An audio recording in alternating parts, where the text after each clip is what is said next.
Everything that we've been through has made us strong.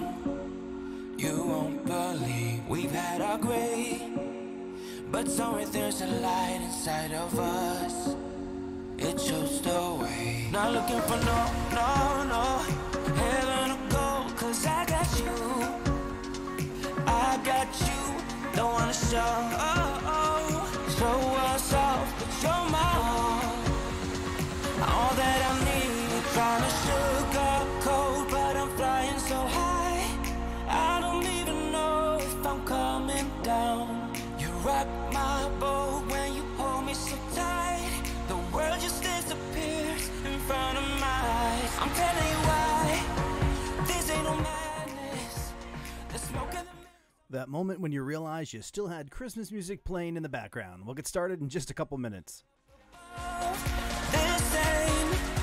this ain't no sugar-coated love.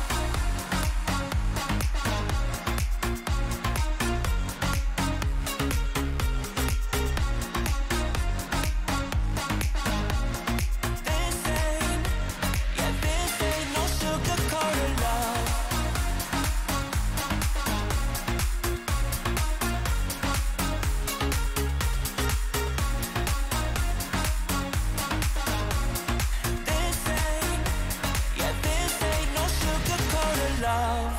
I stay in bed, I still got the feeling that you're next to me. Stuck in my head when lights go off. You're everything that I could ever want. Your touch so soft. Not looking for no heaven or gold, 'cause I got you. I got you. Don't wanna show us off, but you're my all that I need. Trying to sugarcoat, but I'm flying so high. I don't even know if I'm coming down. You rock my boat when you hold me so tight. The world just disappears in front of my eyes. I'm telling you why. This ain't no madness. The smoke in the mirrors are memories. Now the sun's gone down like a river rushing way up above. This ain't no sugar-coated love.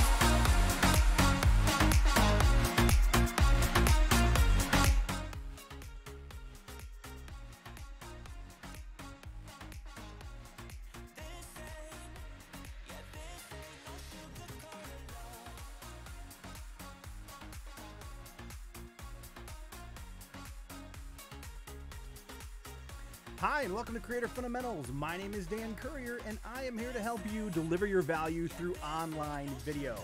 Welcome, everybody, back to our regularly scheduled, although a couple weeks off during the holidays, regularly scheduled Wednesday night live stream, 9 p.m. Eastern. We do this every Wednesday night. It's an opportunity to get together, hang out, talk YouTube, answer any questions you might have about YouTube or your channel, and then we'll even get into some channel reviews.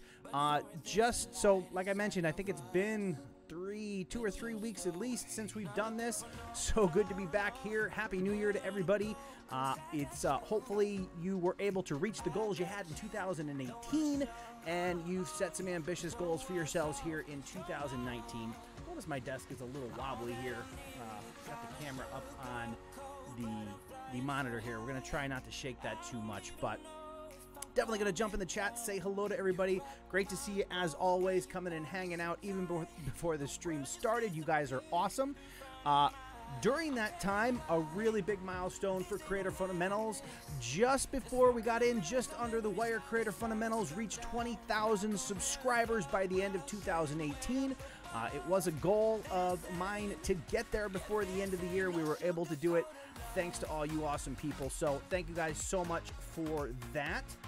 Gonna turn down that music a little bit because that might be a little overwhelming. But gonna jump in the chat and say hello to everybody. I just saw a little splash of color pop up in the chat over here, so I want to make sure I acknowledge that.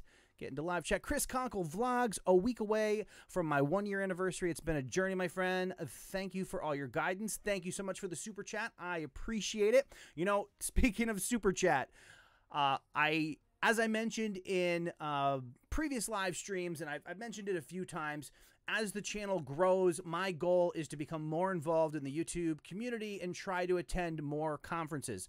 Last year, I attended Vid Summit for the second time, and this year I've just booked what will be the second, although it comes before Vid Summit, the second conference that I will be attending this year, which is Social Media Marketing World. That is in San Diego in March, so I'll be heading there for a little less than a week in March to mingle with some of the expert minds of social media. So definitely looking forward to that. A lot of people that we know are speaking there. Nick Nimmin will be there. I believe Daryl Eves is also speaking. Tim Schmoyer, Roberto Blake, a lot of names that we know and love. So gonna jump in the chat like I said I will before it gets too far away and it won't let me scroll back all the way. So let me just jump in. We had Grant Shed and Zugo Mugo and Jillian Aisha's vlog real early in the chat. Thank you so much for coming and hanging out. Jafito's movie blog, how are you, my friend? Good to see you as well. We have here, let's move this over here, make that a little bit better so I'm not quite looking off in another direction here. Try to catch, let's see, we need to scroll that out a little bit, make sure we are seeing everybody. Get this microphone over here so I'm not talking away from it. Saw a couple highlights in there. I saw a lot of familiar names, so gonna try not to miss anybody. Great to have you guys back. We have Oreo Cream Plays Cookies and Cream, Hastings BNSF and Scale Modeler. Great to have you guys in. Doug Hewson, moderator extraordinaire. Congratulations on your recent milestone, reaching 1,000 subscribers. Awesome. Barbie Art Channel, hello to you. Whiskey Throttle, what's up, Creative Fundamentals? The music is going to kill me. Yeah, I cranked back that music a bit. I realized it was up there a little bit loud. Bottle Cap Barbecue, hey there. Offering channel reviews tonight. We will get the channel reviews later in the evening, so definitely hang around for those. Monique also asking about channel reviews. Typically what we'll do is we'll spend a little time in the front end of the live stream talking about your channels, YouTube, anything that anybody might have questions about, and then we'll get into the channel reviews a little bit later. Probably going to hang out for a little while longer than normal tonight. We'll see how it goes. See what kind of questions you guys have and who's looking for a channel review and those sorts of things. So definitely stick around till we get to the channel reviews. I will try to accommodate as many people as I can on that. Let's see. Dawn Leslie, hi, this is my first time here. Welcome so much, welcome. Thank you so much for coming and hanging out with us here on the live stream. If you are new to the channel and you're looking for content that can help you deliver your value through online video, consider clicking the subscribe button and the bell notification icon so you don't miss anything. I put out new videos weekly. We do the live stream here every Wednesday night, 9 p.m. Eastern. Unless the holidays get in the way, but otherwise you can find us here at that time. So, and I have a little bit of a new toy I'm going to try out tonight on the live stream. We'll see how that goes. I need to catch up on the chat as quickly as possible. Chris Conkle Vlogs, hello. Great to have you as always. But if I get too far back in the chat, then I tend to hear about it. So we'll try, Sure Productions. Great to have you here. Let's see, Doug, we got the Predictor out there as well. Crazed Performance Repair. Let's see, how about if I put this like right here? That's better, a little bit better. Grant Shed out there, good to see you. Also, we have DC Scrap and Rooster. Great to see you come and hang out with us. I know a lot of times your schedule doesn't quite let you hang out all that long, so it's good to have you here. And I don't know why, but my nose is really itchy. All right, let's see. Better with a Drone out there as well. Hello from Chicago. Great to have you here. And scrolling. Whiskey Throttle, not sure this boy. I honestly don't know who did that particular song. I'll have to look that up. But it's... let's see, nice upbeat song, get everybody in a active mood. Let's see, Damian Guerrero, Simply Beth, Sandaru Creation, NYC Traveler. Greetings from New York City. Welcome to New York City Traveler. For those of you who don't know, one of the things I started in a previous live stream was the opportunity to win a one-on-one consultation with me. It's kind of a channel review on steroids where we connect via video chat and we spend a half hour looking at your particular channel and going over strategy to help you grow your channel. Well, the last one that we did in December, NYC Traveler was the winner of that. So we actually did a probably went on for about an hour yesterday. We did a live stream or a live chat via Zoom where we got to take a look at his channel together and go through some things, including some strategies and some opportunities for growth with him. So great to have you here, Isaac. And that brings me to a reminder. If you guys want to register to win the one-on-one consultation that I'll be giving away one per month, go to creatorfundamentals.com/register and you can sign up there. I will pick a name each month from that list of people who sign up, and they'll receive a free consultation. So if that's something that you're interested in, definitely go that route. The Bemused, making sense of money. Hello to you. Welcome to the live stream. True ASMR. Hello to you. The Mr. L. Finally, I don't know if that means finally you're able to catch a live stream or that the live stream started, but either way, welcome. Great to have you. We have a DJ LSB Vapes. Using TubeBuddy for more than 2 years now. TubeBuddy super helpful. And hey, what a great segue. For those of you who don't know, this live stream is sponsored by TubeBuddy. TubeBuddy is the #1 browser plugin for managing and growing your YouTube channel. It's available to download for free, and there is a link in the description below. So definitely check that out if you've never used TubeBuddy. Yeah, Jeffito, glad to join your live stream for once. Great to have you here. Whiskey Throttle is definitely not a fan of either music selections that we've had tonight. Let's see here. Pietra After 30, great to have you. So congratulations. I assume we're getting to the part where I was talking about the milestone. Or Chris, let's see. I don't know. I'm trying. I see boom to Chris. Did Chris mention a milestone? Let me see. I don't want to. Ah, that was right after the super chat. Yes, definitely boom for Chris Conkle. Thank you so much for supporting the channel. Chris Conkle has definitely been one of the biggest supporters of Creator Fundamentals, so definitely grateful to have him hanging out with us here tonight. So let's see. We don't want to miss anybody. We got there. Scrolling. Malvik in the house also. Great to have you here again. Scrolling. All right, we're going to do that thing where I jump all the way to the end and then scroll back and try not to miss anybody. Because I know I saw some people tagged. I see a lot of deleted messages. There's some... Doug Houston is on patrol. Must be a lot of anxious people for channel reviews. I almost said live streams. I don't know why I do that, but... All right, let's see... Chicken Fried Barbecue. Welcome, Satisfactory ASMR Life. Hello, Vanessa. Great to have you here. Chifito's got some really ambitious goals, personal and professional. Awesome.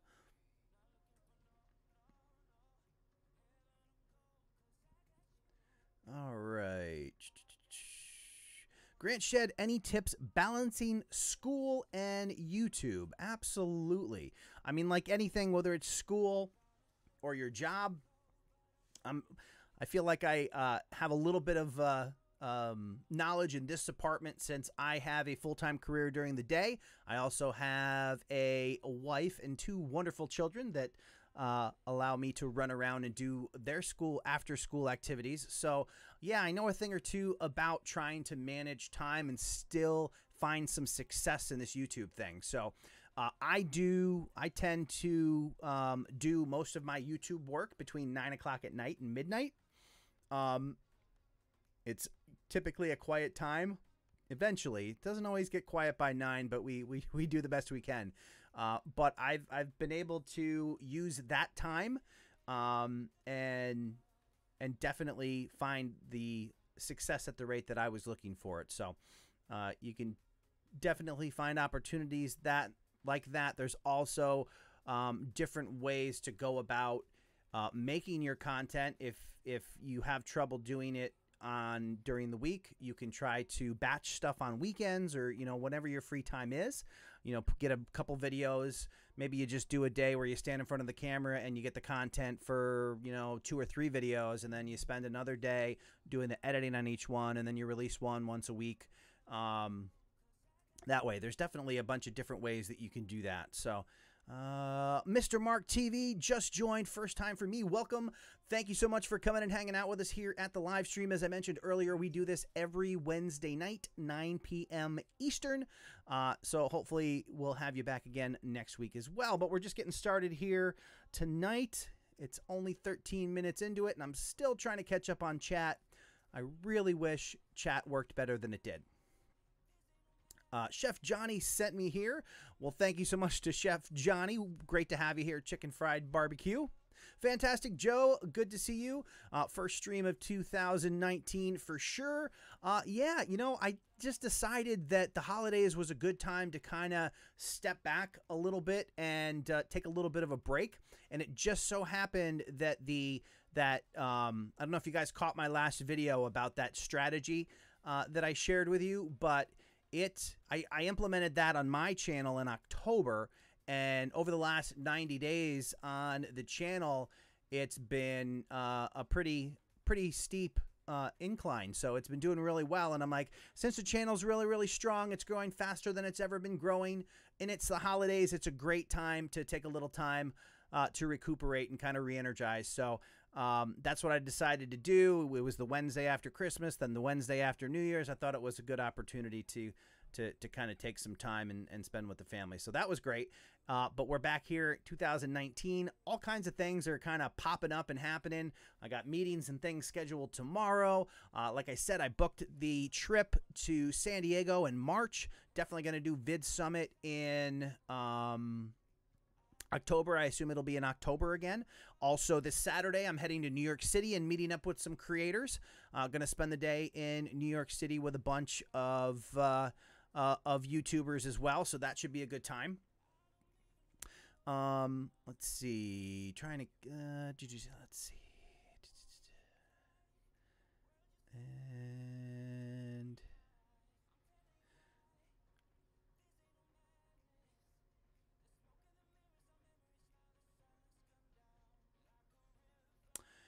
Kevin Boston, OBS, when I finished, I went to upload the video to YouTube, but the file wasn't the video. I don't know if you had trouble finding the video file, or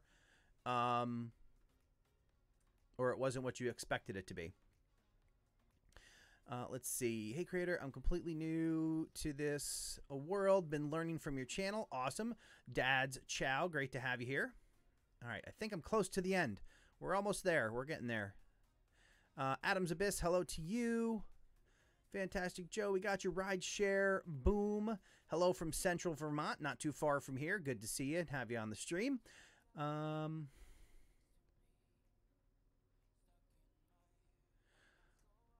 I'm not sure where the Adobe Flash comes into play.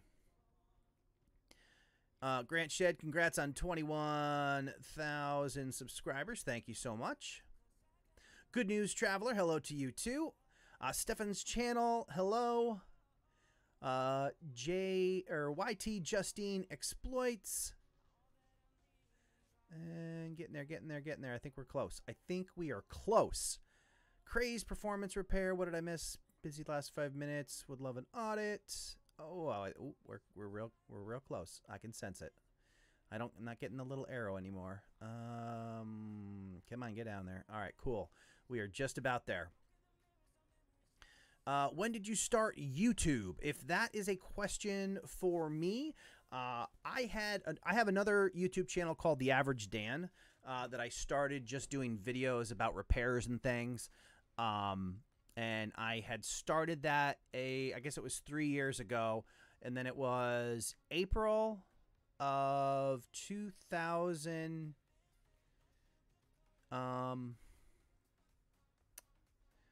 Let's see here. Yeah, we're not even. So April of 2017, I guess, is when I started getting serious in terms of learning how YouTube worked on that channel. And by June of 2017, I had decided that there was real value in learning the way YouTube works and not just blindly uploading videos. So in June 15th of 2017, I started Creator Fundamentals. Right? 2000, yeah, I think that's right. Yeah, so started that in 2017,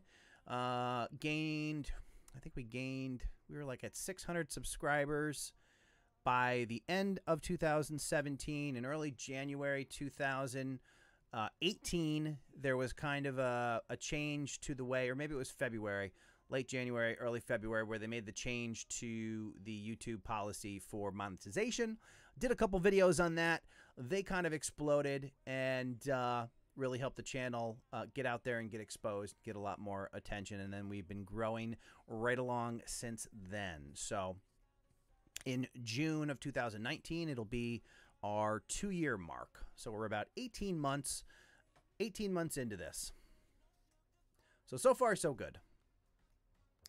Grant Shed, how was your New Year's? My New Year's was excellent. Fairly low key. Spent time with family, so that was good. No running around New York City or anything like that. All right, let's catch up. Have you ever considered a vlogging style tips video?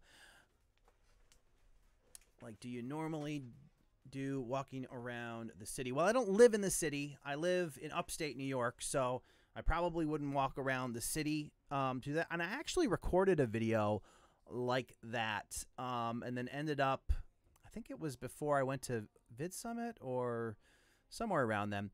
Yes, I have considered it. Yes, it is something that I'm going to explore. I've seen a couple other people try it, and I don't think it had quite the reaction that they were hoping for. But yes, in terms of considering making videos a little bit different than what I've done, you know, just behind or my static backdrop, yeah, definitely considered that, and we'll explore those kind of things in the future. Justin Bennett, hello to you. Any artists in the chat? Hello, Maritza Gonzalez. It's a slot machine. Hello to you. Joshua Paulino. Brett's Garage. The Bemuse, Making Sense of Money. All right. Hey, it's Dre. Great to have you. I got to double check because that seems like...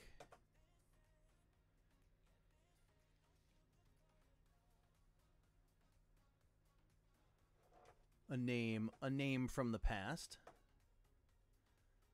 Feel like I haven't seen you in a while, Dre. All right. Let's see here. Oh my goodness, trying to get this. All right, I think we're good. Science Gal Aquatics, great to have you. Great to see you. Hope all is going well with your channel. All right.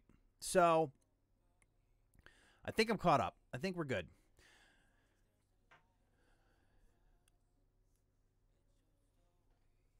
Yeah, Doug, it's interesting because the video that I did, yeah, it was more of an inspirational kind of a motivational type video more than like a top 10 tips for, you know, something.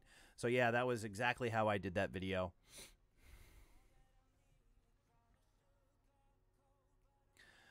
Creator Fundamentals, you would have a store called Price Chopper, if I'm not mistaken. I am an extreme couponer. I would know this. Yes, there's definitely supermarkets in this area called Price Chopper. Of course, now they're kind of, a lot of them are being changed to, they're called Market 32 now, I think.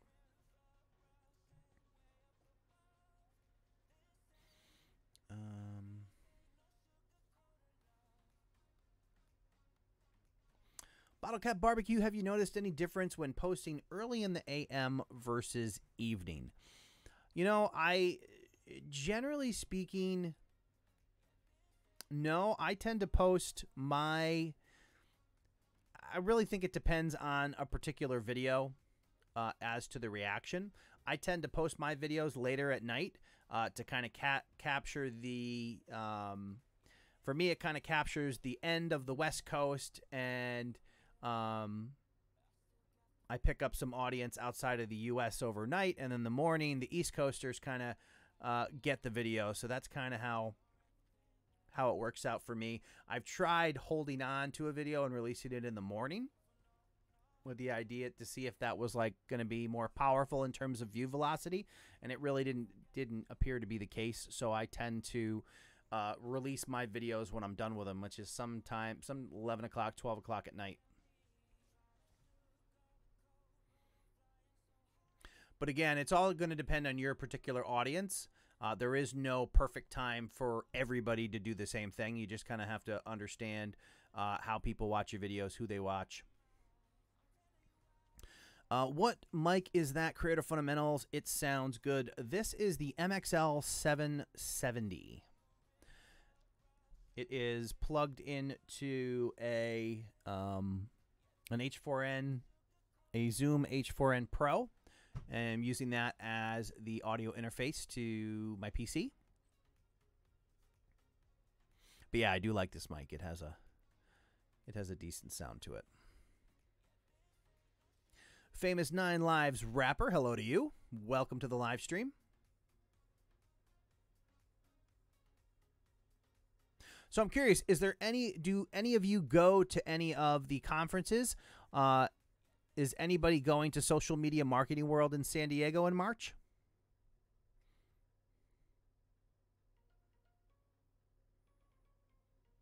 I don't know what anyone want to swap means, but I have the feeling it sounds like sub for sub, and that will not do well for you. First, it'll get you quieted in the chat. And then eventually YouTube might shut down your channel for a bunch of empty subs. All right, Chris Conkle Vlogs. Let's see. When you build an audience and community, you will know when to post, and they will also learn your schedule. Stay consistent. That's the best time to post. Yeah, getting them familiar with when to expect content from you can certainly help. Craze Performance Repair says, for their audience, it seems to do best at 9:45 a.m. or 7 p.m. Yeah, that can definitely be the case. Where do you post your music? That's to AShatX. I hear music in the background. Is the background music too loud? Let me know. Hastings, what do you think of using channels like, is it Pusa Studios to pick up subscribers? I don't know what that is, but you should not be using any type of tool to gain subscribers.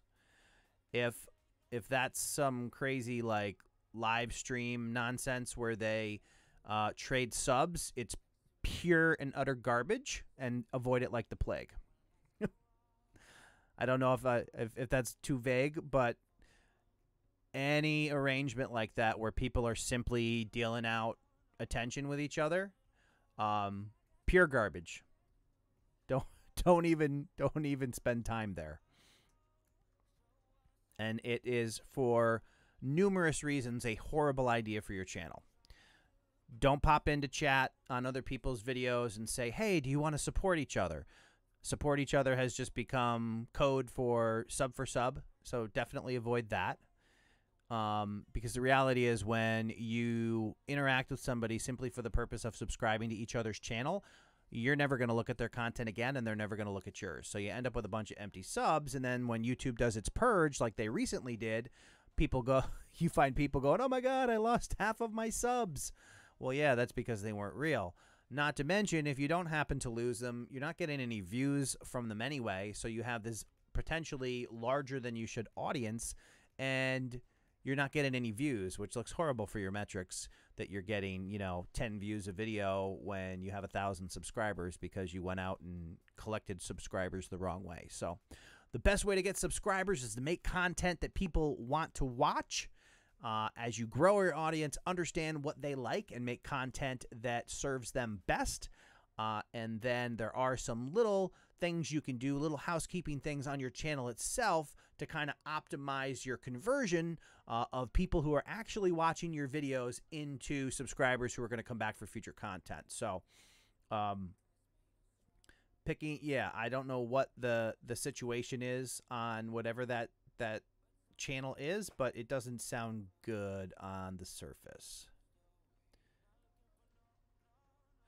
Mr. Mark TV, your videos taught me how to put the little subscriber icon in the lower right-hand corner. Yeah, the subscriber watermark is another great way to get people to subscribe to your channel. I give them as many subscribe buttons as you can possibly get in front of them.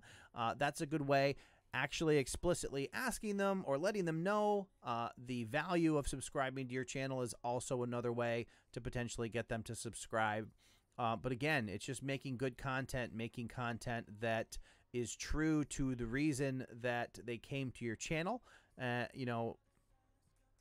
you're making that type of content and you're delivering value to them, whether it's entertainment value or educational, helping them solve a problem. Beauty in the know. Great to have you here. Lindsay Hazel. Oh my God, I always get, hey, I saw you on live chat. Let's support each other. Yeah, that can always be rough. Motivation Theory. Keep up the good work. Thank you so much for the super chat. I appreciate it. Great to have you here in the live stream. I don't know why I see it in the chat, but I didn't see it pop up in the top of the chat. That's bizarre. Let's see. Make sure I didn't miss anybody here. Because you miss somebody in the chat. It can make people angry. All right. So it's never intentional, but the chat is so clunky. I can't just start at the top of the chat and scroll all the way to the bottom and see everybody. When you get to like 95% down the scroll bar, it jumps to the bottom of the page. I don't know why, but it does. It's annoying. I'm not going to lie. Chris Conkle, test. Fantastic Joe, testing.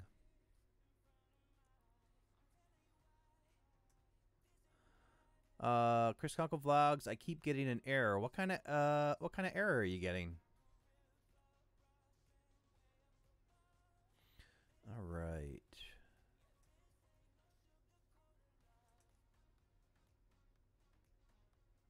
Let's see. How do I know if somebody likes my videos? If you're looking to see whether a specific person, you're not going to be able to see that, but your little thumbs up counter will show you if people like your videos. But the way to determine whether or not people enjoy the content that you're making is by looking in your analytics and seeing how long they're watching videos. If you make a 5-minute video and people are hanging out for 3 minutes, 4 minutes, even 2.5 minutes, then you're giving them content that they enjoy watching. If you're making a 5-minute video and they bounce in 50 seconds, then you might want to consider that maybe there's something going on there, maybe an opportunity for you to improve the content and keep them engaged in the video itself. Fantastic Joe, just trying to jump into the Stream Boss spot and get some treats for Mansion. Absolutely. Thank you so much, Fantastic Joe. That should update here. And by that calculation, that should work as soon as that triggers. So we'll make sure that it does. And there he goes. Fantastic Joe. So for those of you who noticed that in the lower right-hand corner, that is the Stream Boss. As you saw, Fantastic Joe's Super Chat allowed him to take over that spot. Basically, for every $1 of Super Chat that you contribute during the live stream, it takes off I believe it's 10. Is that how we're doing it? 10 hit points or health points for the existing stream boss. And whoever brings that current stream boss down to 0 gets to replace them with their channel. And you'll hang out there for the duration of the live stream or until somebody else knocks you out of that spot. So thank you so much for Fantastic Joe for that. All right. And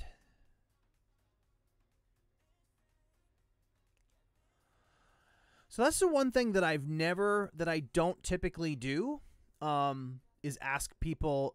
Not that there's anything wrong with asking people to like your videos in your videos.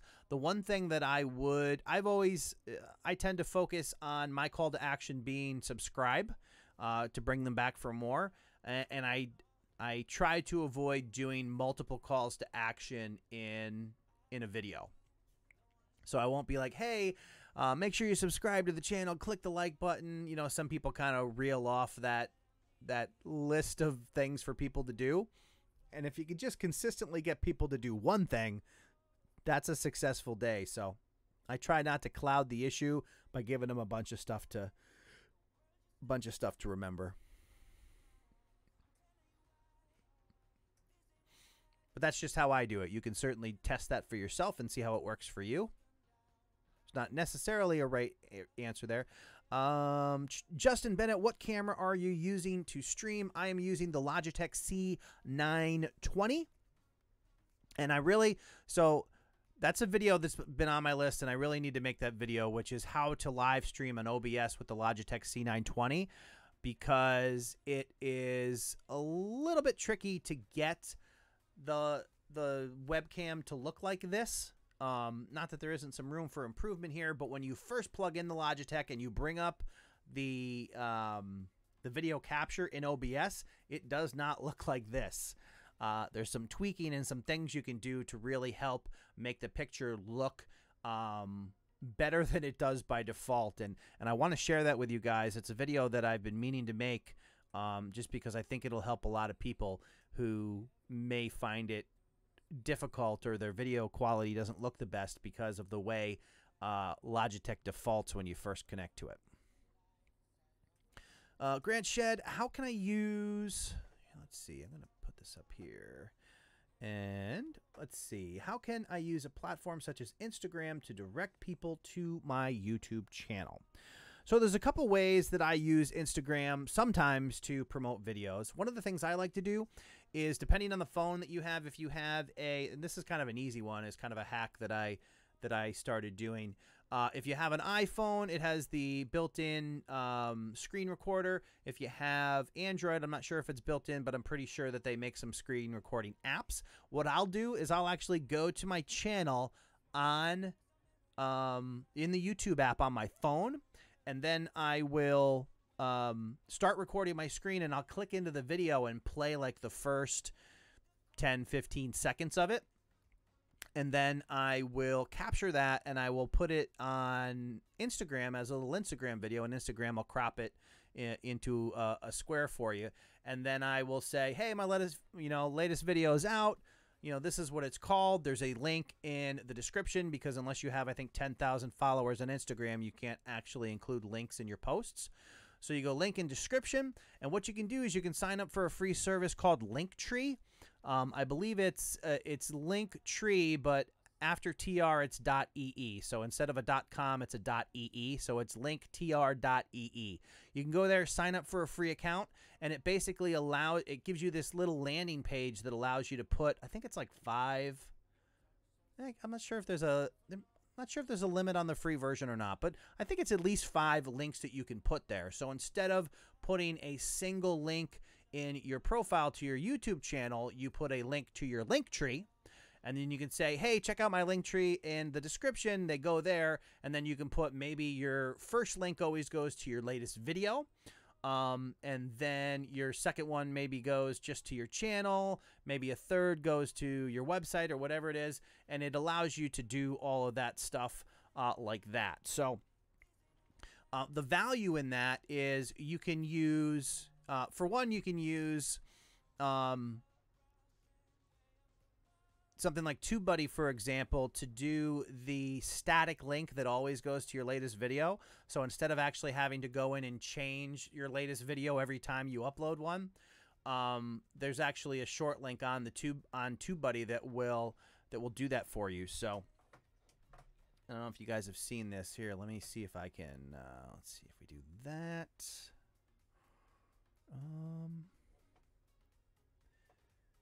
Hang on here just a moment.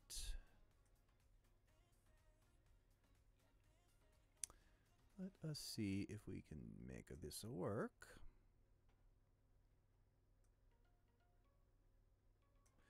Do that and that. Put that up there.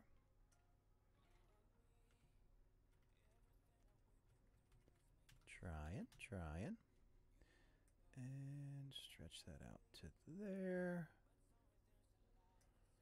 All right, that's not too bad. All right, hang on one second here. We'll get this. Just want to show you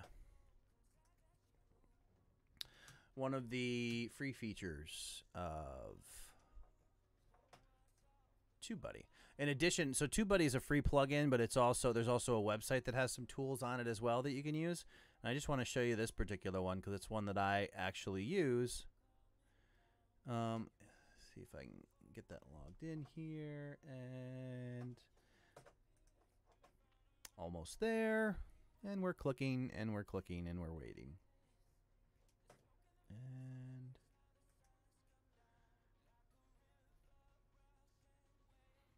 all right, so come on now. And if you happen to be on TubeBuddy's live stream today, you might have saw some of this, but it's just a handy page, so I want to show you guys real quick.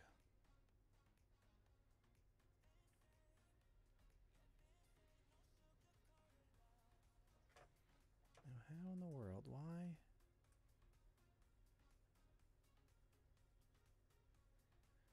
That's really bizarre. All right, so let's go up to here.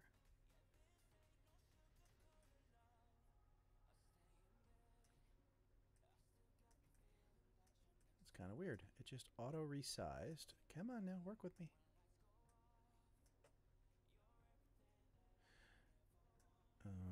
We'll do that. Get that a little prettier.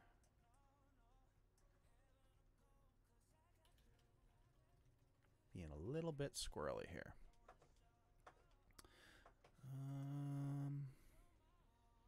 All right. So I just want to show you this page real quick in on TubeBuddy. Make sure.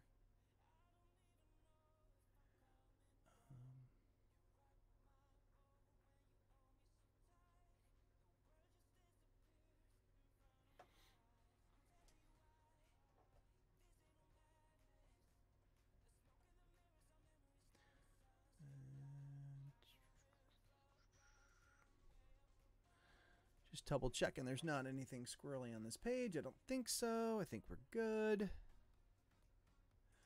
All right, so this is called promo materials on the TubeBuddy website, and it gives you a couple different things that you can use. So this link will always lead to your most recent upload. No matter, every time you load a video, it'll always go to the video that you just uploaded. So that helps. You got your most popular upload if you want to use that, and it'll always bring it to your best video. You have a short link that will keep track of your links directly to your page if you want to use that one.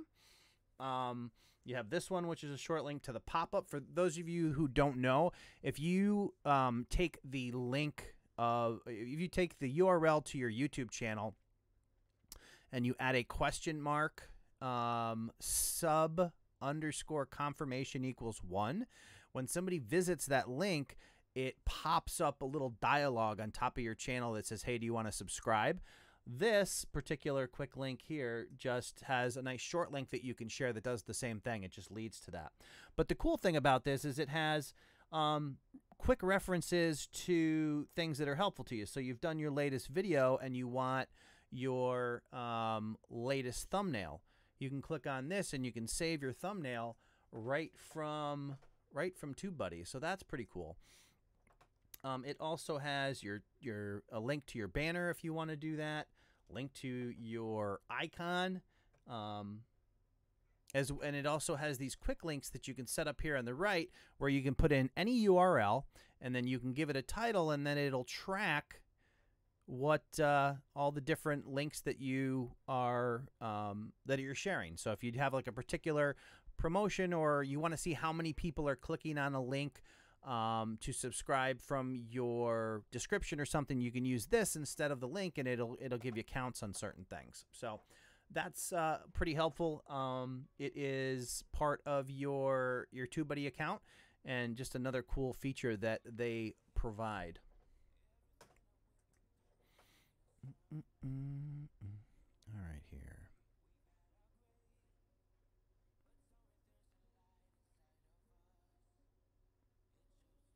Take care, Chris. Have a good night. All right, so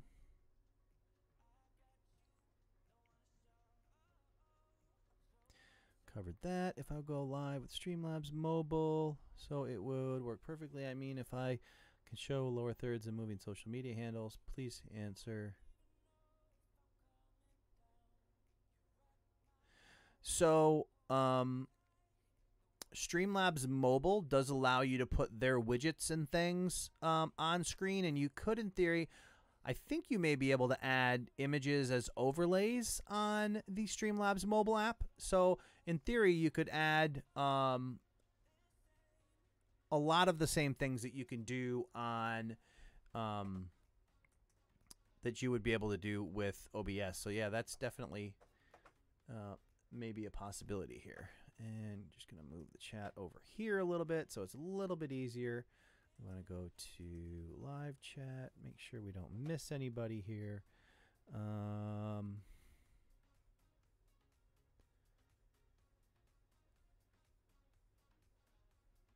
That website is part of signing up for TubeBuddy. So there are some features on it that may be turned on with the paid services.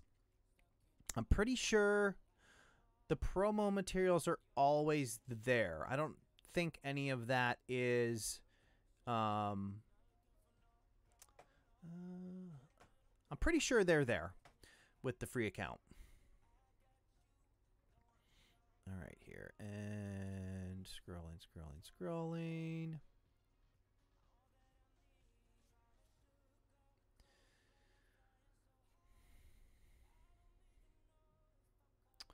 All right, and Motivation Theory, love your streaming setup. Recently watched your vid of OBS. I've used it a couple times, but I have to get more comfortable with the setup. Yeah, OBS is a super powerful program. It's amazing that it's free because it's pretty cool, all the stuff that it allows you to do. I've actually been looking at Streamlabs OBS. I think I might try to convert into Streamlabs OBS because they do have a couple extra bells and whistles, Streamlabs that is, that work with the Streamlabs OBS setup. So I may mess with that here in the not too distant future. Savage Scientist, how's it going? Great to have you here. Let's see.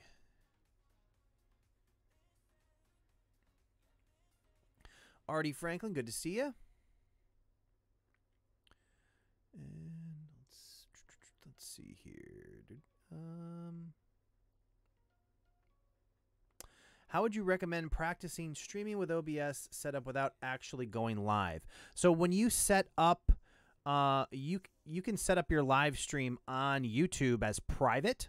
So you can actually stream to your channel from OBS without anybody seeing it. So that's what I would recommend. That way you can go through it all. You can actually see how it's appearing on YouTube itself, but nobody else will see it. So that would be my recommendation, to go in and set up a live stream, set it to private, and then get everything set up and, you know, go live and look at it that way.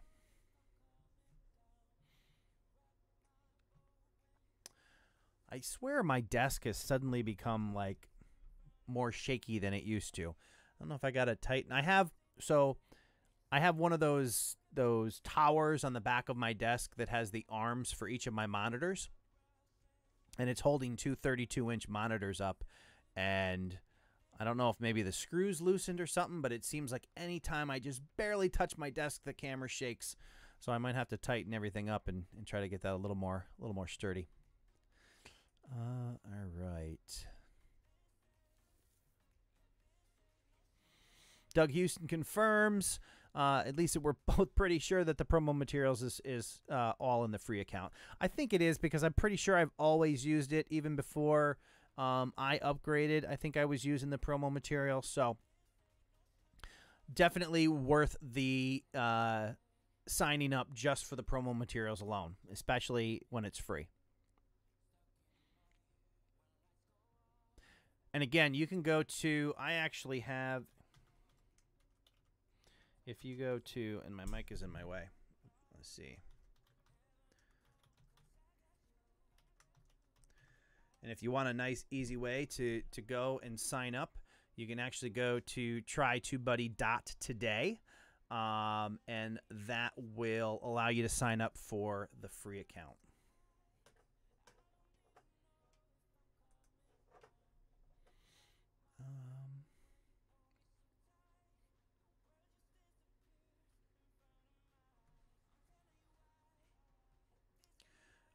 Kevin Boston, do you know how to fix the issue I was having this morning with OBS? I previously explained what I was doing wrong. It always works for you. I didn't catch. I saw your comment earlier, but I wasn't quite sure what you said didn't happen. Have you successfully gone live on OBS before? I would need more information to understand exactly why it didn't work for you. Stefan's channel, when to start live streaming? I would start live streaming yesterday.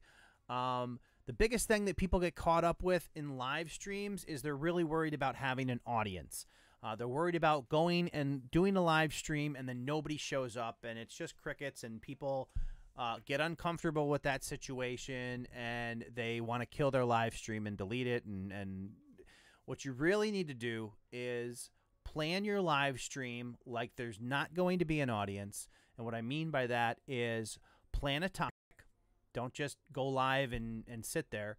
Plan a topic, something to talk about. Give yourself some bullet points, and then go live and cover the topic. Don't worry about who's in the chat or who isn't.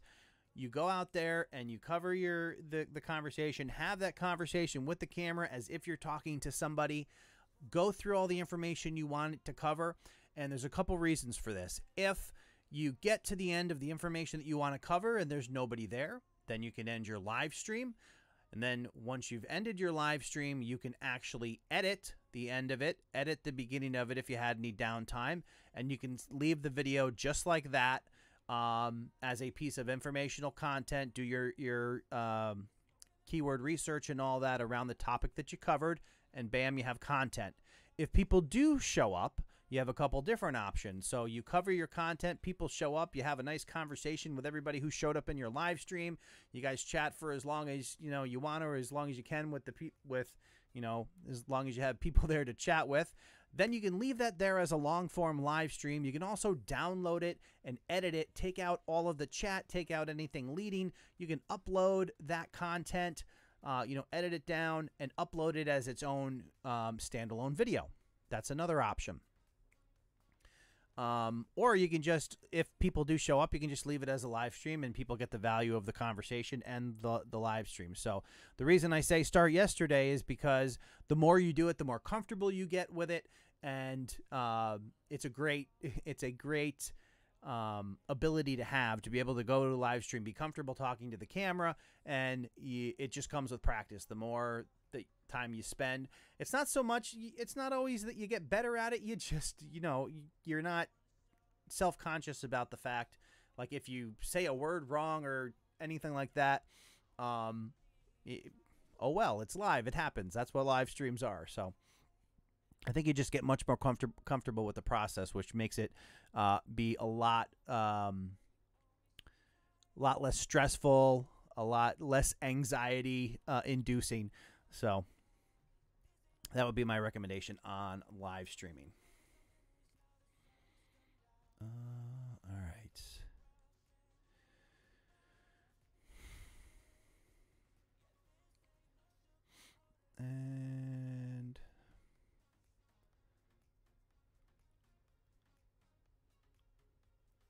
Motivation theory, how do you receive payments for Super Chat? Are you talking about how do you enable Super Chat, or how do I actually get the money for them? So, what is the current? So you have to be part of the YouTube Partner Program to be able to receive Super Chats, which is 1,000 subscribers, 4,000 watch hours over the last 12 months. And then once you're approved for the YouTube Partner Program, you can also enable Super Chats on a live stream. Now, the part about getting the money, so basically YouTube is tied to a Google AdSense account. AdSense is going to cover all of any revenue you make from the ads that appear on your videos. It's also going to collect the money from Super Chats as well. So all that money gets pooled up and is sent over to your AdSense account on a monthly basis.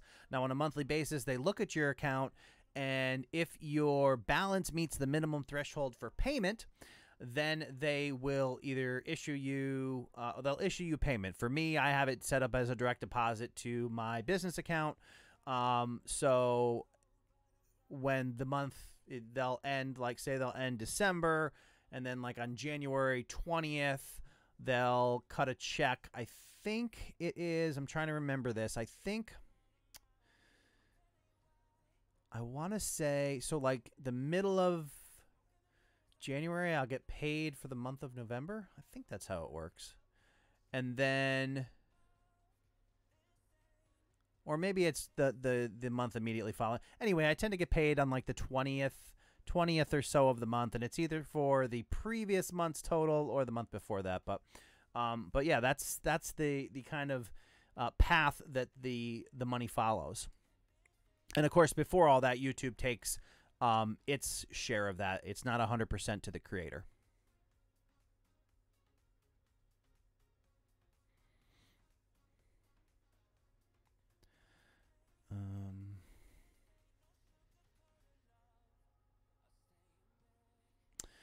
Can Google AdSense directly deposit to PayPal?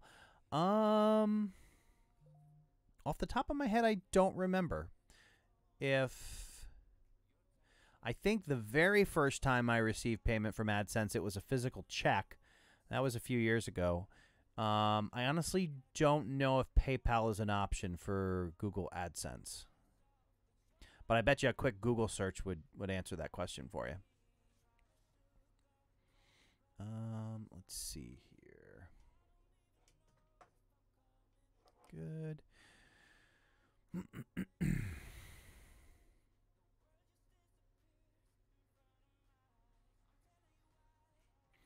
Motivation theory, I have mine set up for $1 threshold.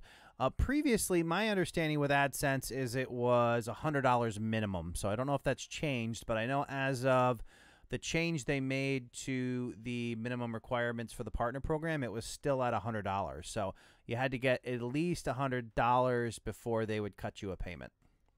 Stefan's channel says, yes, PayPal is an option. So there you go. Eve of Sophia. Hi, everyone. Thanks for doing these videos. CF, thank you so much for coming and hanging out. That's funny because my nieces are Evelyn and Paige Sophia. So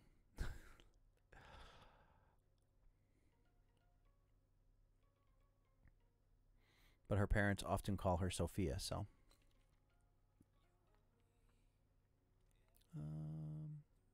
yeah, dollar amount threshold, yeah, so the I believe it's still, the minimum is still $100. So once you accumulate $100, and so at the time that they check, as long as your accumulated balance is $100 or more, then they'll cut a payment to you.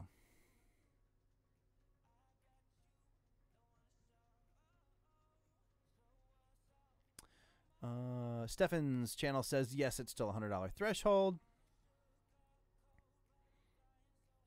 All right, Doug, looking forward to you getting approved here now that you have the thresholds locked down.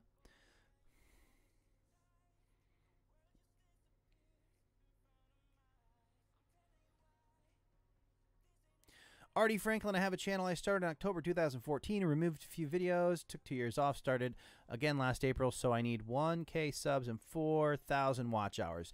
Yeah, so to qualify for the YouTube Partner Program, which is essentially what allows you to get paid, to get ads placed on your video and get a portion of those ads, monetarily speaking, the requirement is at least 1,000 subscribers and 4,000 watch hours over the past 12 months. So at a point where a point in time where you can look at the activity on your channel from that point in time back 12 months, and there's at least 4,000 watch hours and 1,000 subscribers, you'll be eligible to apply for the YouTube Partner Program. YouTube will then review your channel. They claim by an actual human to determine whether your content is appropriate to have advertisements placed on your channel. Once they do that and everything looks good, they'll enable the ability to turn on ads, and then you're good to go. You'll start having ads appear on your channel and start making money. Now, there's people who like to debate whether or not you should put ads on your channel or when to put your ads on your channel. My personal theory on that is that as soon as you're provided ads, to turn them on, turn every ad type on, and just leave them there. Occasionally, you'll get a person who will complain and say, oh, you know, I'm not going to watch your channel anymore because there's ads on it. And honestly, I would say just let that person not watch your channel anymore. There's nothing wrong with having ads on your channel. It helps you as a creator. So that's definitely, I think it's definitely worth it to you to turn them on. Kevin Boston, when I finished my video with OBS, the file, instead of being just the video, was a page that brought me to something about Adobe Flash Player and not the video. Why? I would look to see what you have your settings as to the type of video format that you saved. When I save videos out of, I don't know if I can go into let's see here, output. So if you go into settings in OBS and you click on output, under recording, it'll show you the path that you output to, and it'll also show you the recording format. Under recording format, you want to make sure that you do a format that you can use. I export my recordings in MP4. So that's where I would look to see. I don't know if there's like an FLV or some other video format there that might be requiring Flash for you to play it. So I would definitely check there. That's probably a good possibility as to why you're experiencing that weird message that you're seeing. All right, so how many watch minutes?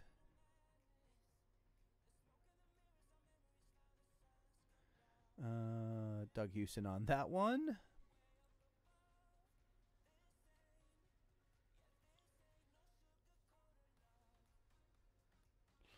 Let's see.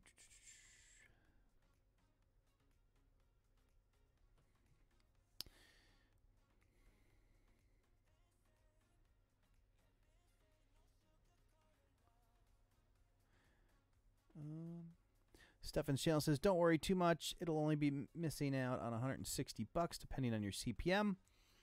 I'm not sure over what period of time that $160 is, but depending on your niche and the type of channel that you have, the actual CPM that you're getting can vary.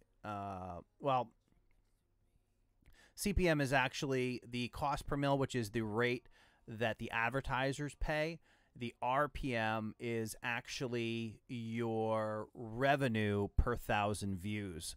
So that's ideally the number that you care about, RPM. A lot of people refer to it as CPM because that's what everybody knows. But CPM stands for cost per mil, and mil is 1,000.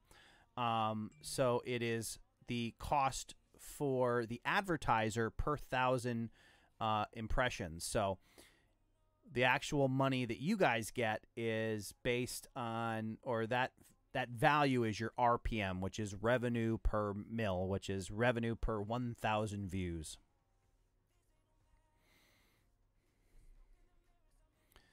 All right. And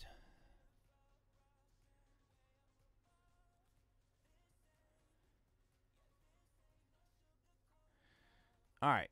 So Tattletales out to Hood. Perfect opportunity. Don't ask people for subscribers.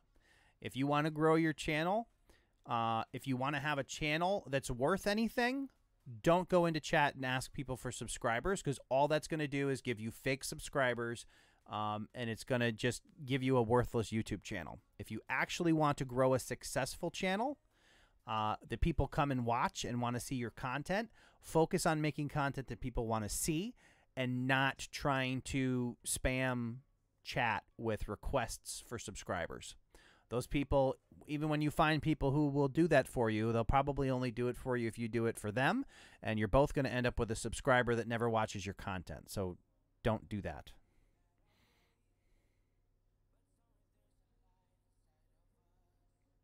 And then when you go in a chat, the moderator is going to drop the old hammer on you like Doug just did, to remind you not to ask for subs in a chat. Jeep YJ91, I miss the days of receiving an actual paper check. You know, it's funny because I think I received, that was like a long time ago. It took me forever because I didn't know what was going on, and I had received a check, and then my channel had kind of sat there at like $60 in my AdSense account for over a year and a half before I actually started paying attention. But yeah, so here's what you do. You want to interact with other creators, and when you want to grow your channel, the best way to grow your channel is to just interact with people in the community. Don't ask for subs.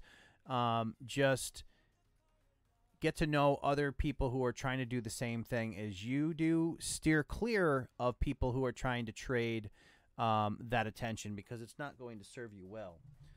Let's see, is my, here, hang on a sec here. Just realized my Stream Deck is not quite set up the way I want it to be. Oh no, come on. All right, let's see, we go in there. Move that out of the way. So I'm going to drop a link. Hopefully that working, not working. All right. So I just dropped a link to the Creator Fundamentals Facebook group. That's a great way to interact with other people who are trying to grow their YouTube channels, either have the same questions as you do or have experienced some of the challenges you've experienced. Get in there, join the group, interact with other people, and when you have questions about how to improve your channel, share them in the group, and it you know, allow the fellow community members to help you get past that obstacle and continue to improve your channel.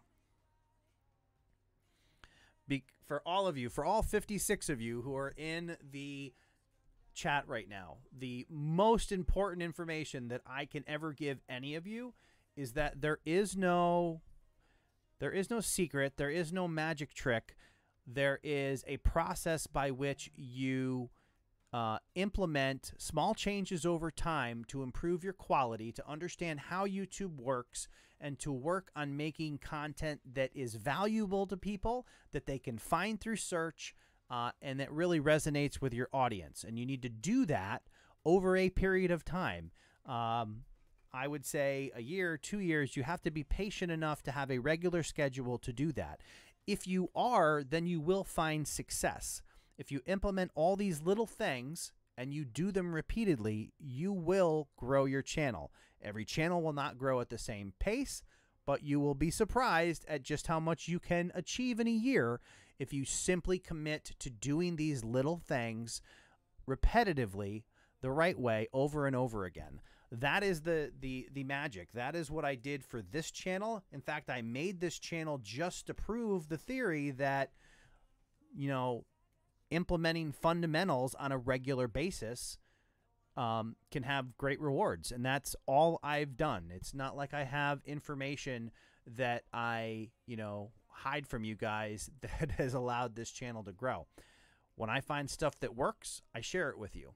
And it's just up to you to actually implement those things on a regular basis. A lot of times we'll try something and we don't see immediate effects, so we just drop it and forget to do it, and that kind of stuff happens. But all right, so hang on right here.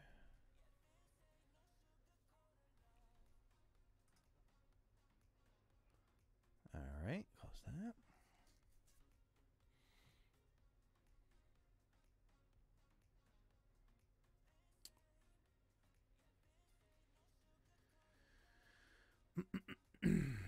So I actually, Stefan's channel says I don't have Facebook anymore. Do you guys have a subreddit? There is actually a Creator Fundamentals subreddit, for those of you who don't know.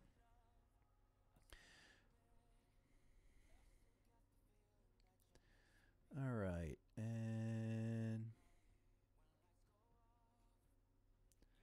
learn to for going to my 5th year. Baby steps, absolutely.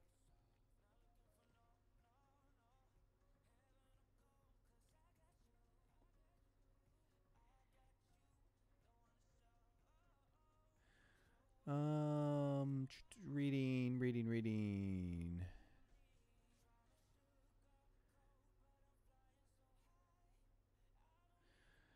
Yeah, definitely don't buy views and subs on Fiverr. That's like the fast track to failure. The whole support language has been corrupted by sub for subbers, so people in the community can get someone triggered when it's used.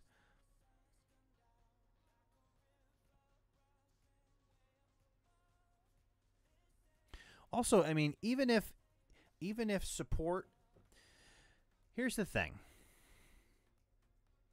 Even if you legitimately want to interact with the community, I would definitely search out like the proper venue to do that kind of stuff. Like the Facebook groups and Discords and all those other things. I think those are a great opportunity to do that.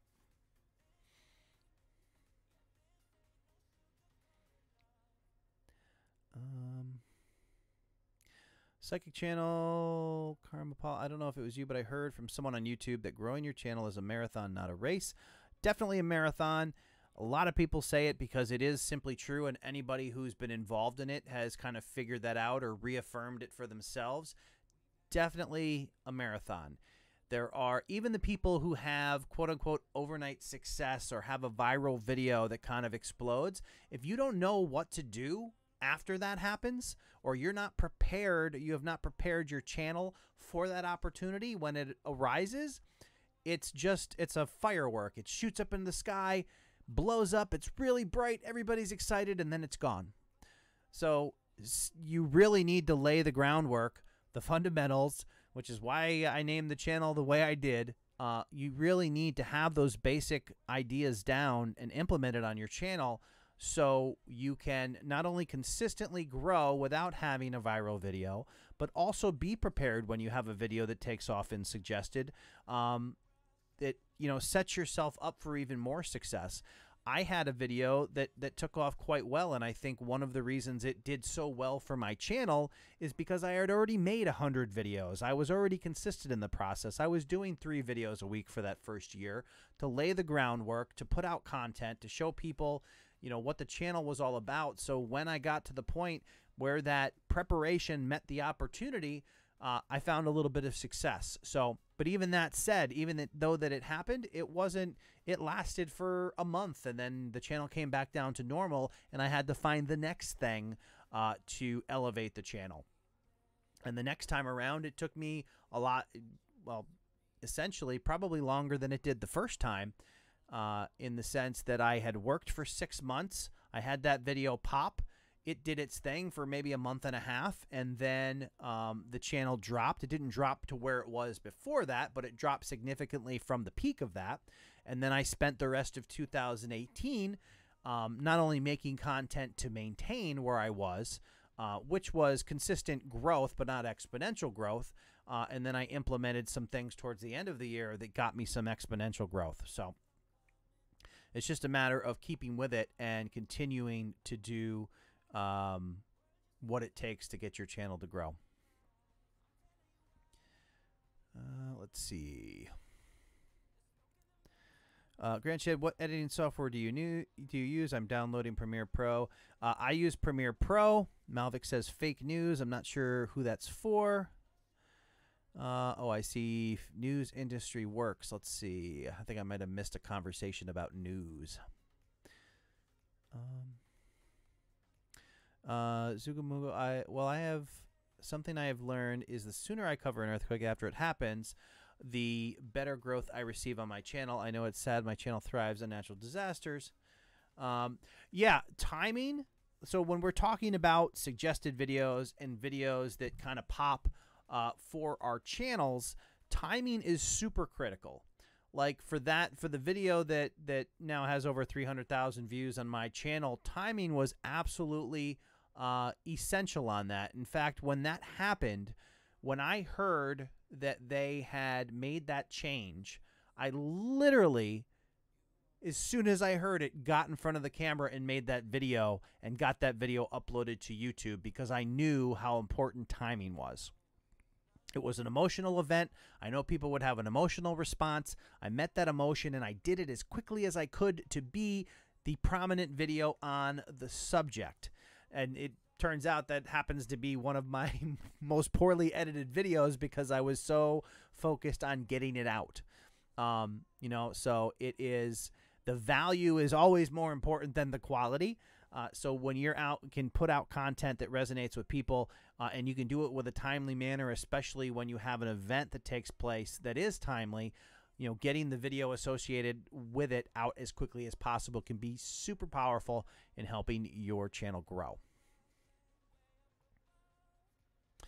Let's see. Pietra, hi, can you answer a question about the TubeBuddy app? I don't want to keep posting if this is not the right forum for it. I didn't see your question, so repost it. I'll keep an eye out for it, and then we will take a look at it. I'll scroll up a little bit and see if I can find it, but I can't scroll all the way, and I don't see... I don't know. I see your last comment is 240... Oh, wait, here. Yeah, before that question, all I see is a comment that says 240,000 minutes. The Ripe Ruin, hello and welcome to the live stream. Good to see you. How are things out there in Uda?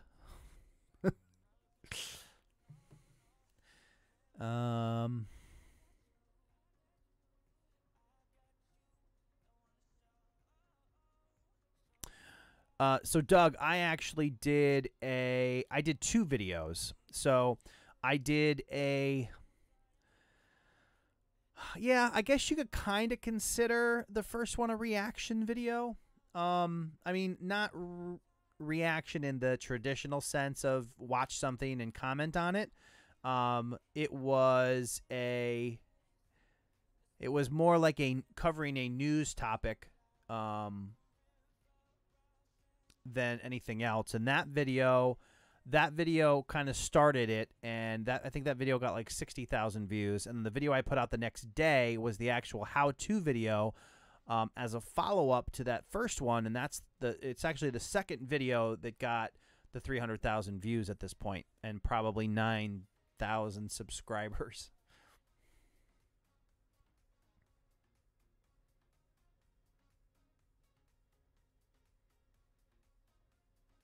Oh, yeah, you got some snow out there in Utah? So it's funny. We got the first significant snowstorm we got here in upstate New York, I think was in October. And hey, Alex, what's going on? So in October, we got a fairly decent snowstorm, and I had a really old snowblower. So I went out in October, and I bought myself a shiny new snowblower. So excited to use it. Looking forward to snow. It has not snowed since I bought that snowblower. So apparently that's the secret. You go buy yourself a new toy and no more snow. But I'm sure we'll get our fair share. It just hasn't hit us yet. It'll probably dump on us in February or January. It's still early in January.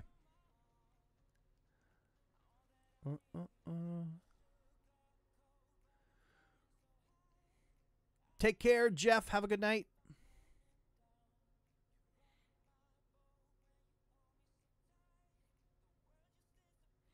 Super Rizzo Gamer, yes, it can definitely be valuable to jump on news as soon as you can and get a video out there on it, if that's relevant to your channel.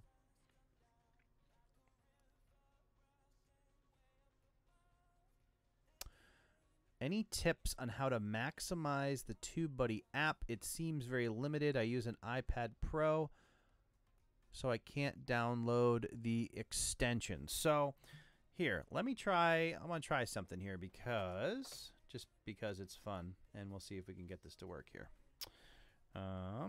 Give me just a second.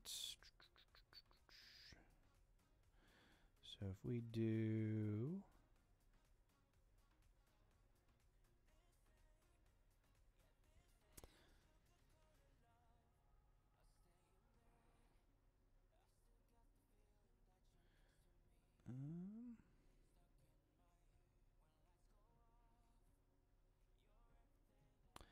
just show you some of the ways I use the TubeBuddy app. All right, let's see if this works here. Gonna try some new technology.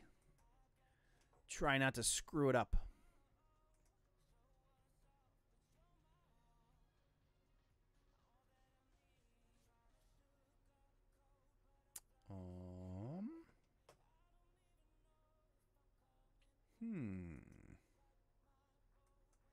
No, that's not the right one. This one.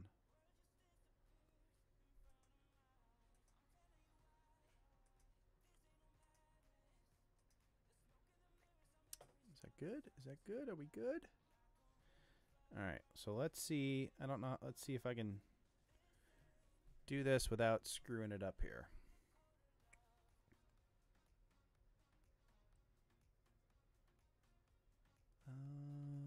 Oh no, wait, that's not the one I want. I want this one. All right, so I think it's a little bit delayed, but we'll try. We're gonna try this. We're gonna try to make this work here. So bear with me.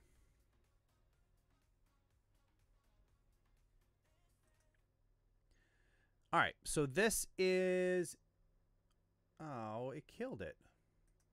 That's no good. I wonder why. Let's try this again. I'm not sure why it just exploded. And let's see. We'll try that one more time because I don't know why it was...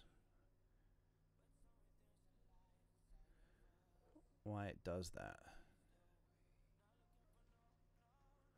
I'm curious if OBS is conflicting with it.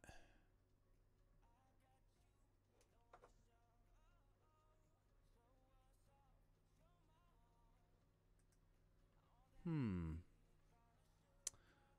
see here.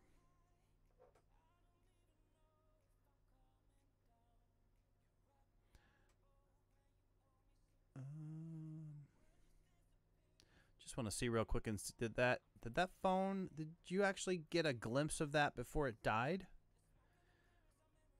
So this is basically the Elgato. What do they call it? It is the Elgato Screen Link, which is supposed to allow you to stream your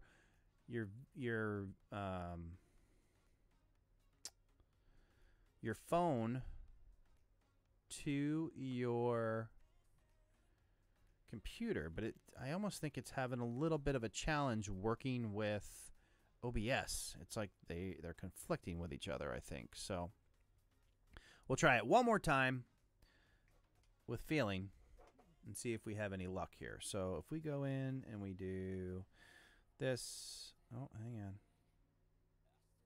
Oh, there it is. Okay, hang on.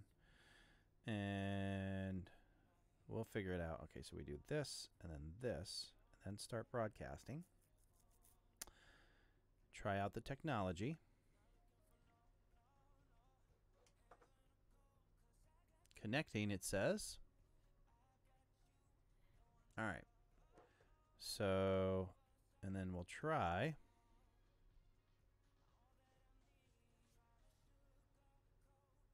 All right, let me see if I can get this live so you guys can actually see it. So it's there. It's really laggy though, so. But this, if you guys can see this, this is this is a live view of the TubeBuddy app on my phone. So the way I use, I mean, the TubeBuddy app is not going to replace everything you do with the TubeBuddy plugin, but there are some good features on here. I mean, you can drill into any of your videos, and you can, and you're going to be a little bit delayed on my voice, so we'll try to do this slow. The cool thing that I like to do is I like to be able to look at the rankings of my tags, especially so I'll release a video in the morning, and if I've done my keyword research right, then I expect within a certain period of time that certain keyword phrases will rank. This particular video was much less about keyword research, but even that has a couple ranking videos on it. But I like to use the app to actually keep track of the tags. You do have the ability to edit tags from the phone if you need to. You can see there in the upper right-hand corner that there is the edit tag option. You can also, this is also something that I use, and we'll try to get that to upload or to update, is the promo materials in the app itself are kind of cool. Hopefully I didn't lose connection here. Come on, get over there. I don't know. It's kind of lagging here.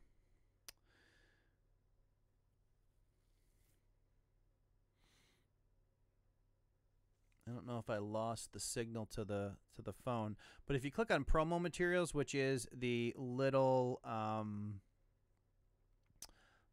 megaphone, you have the ability to do things like save your thumbnail to your phone. And so what I will typically do, especially when I release, there we go. So you have at the very bottom, it says save thumbnail image. So if I release a video and you know, I'll do it the night before, and maybe when I sometime during the day, the next day, I want to throw some promotion up on social media, on Twitter and stuff like that, rather than having to be on the desktop to grab my thumbnail, I can come in here, I can save the thumbnail to my phone, and then I can go on social media and drop the thumbnail and a link to the video and do my write-up and stuff like that. So I also use it that way. You know, it does show you can also keep track of analytics on the app as well, and we'll try to let that see if that will pop up here in a timely manner. Without the live stream going, it had this Elgato Streamcast thing here. Had like a 3-second delay from what I saw, but it seems to be a lot longer with the live stream running. So we'll see if it ever gets there from that. But in any case, you'll see that pop up, and while it's churning to do that,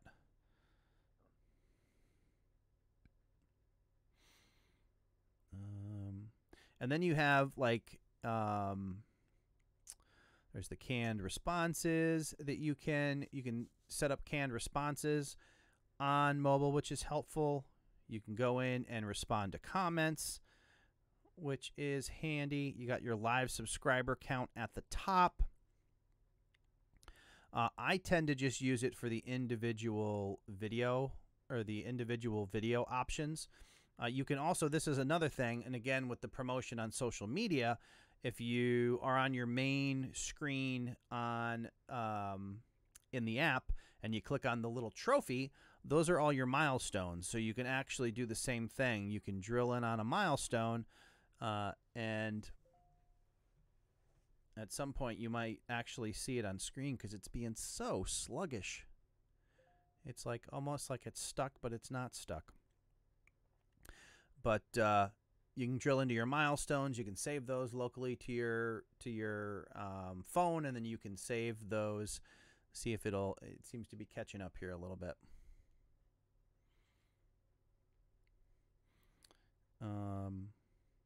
But we'll have to see if we can tweak the settings on that so it doesn't get so sluggish when I'm live, because it is kind of a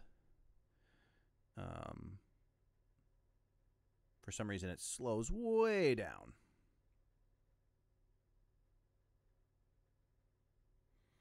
but we'll give it a minute to catch up to me. And then once it does, you'll have just a general understanding of the different ways that I personally use it. And I see it catching up. Come on, get to the milestones. There are the milestones.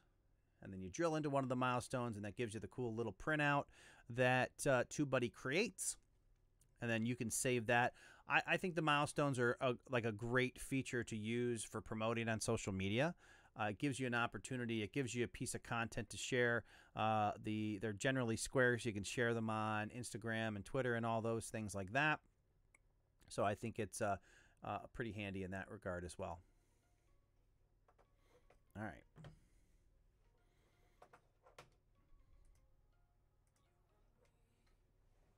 Oh, come on. There we go.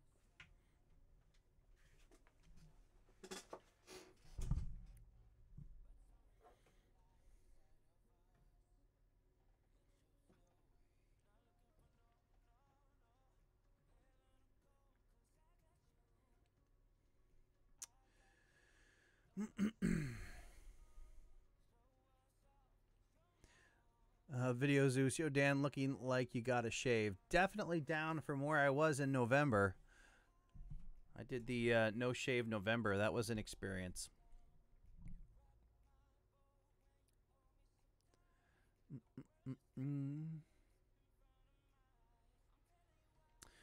Johnny Ray's digital nomad lifestyle. What do you use for live green screening?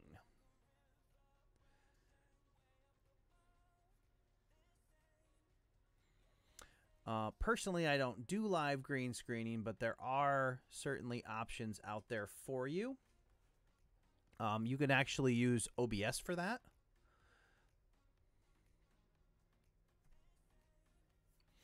OBS allows you to set a chroma key, so you can actually, if you have a green screen background, you can go into setup in OBS and you can drop out that green background and put an image behind you or a video behind you, whatever you want, and then stream that right from OBS. So OBS will allow you to do that whole green screen thing. I don't actually use a green screen. This is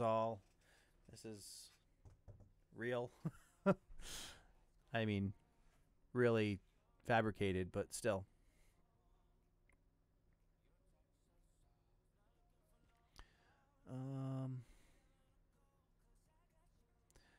Let's see.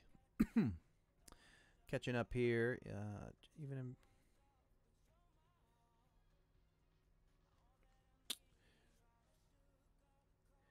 TubeBuddy, bubble for that also. You just have to watch.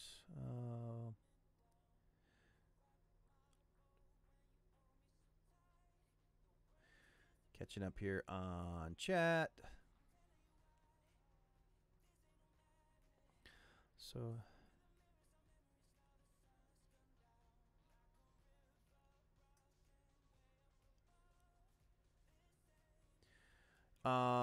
for one thing, Zugo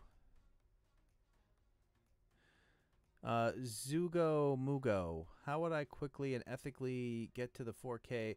I thought you said you made videos about earthquakes. Was that you?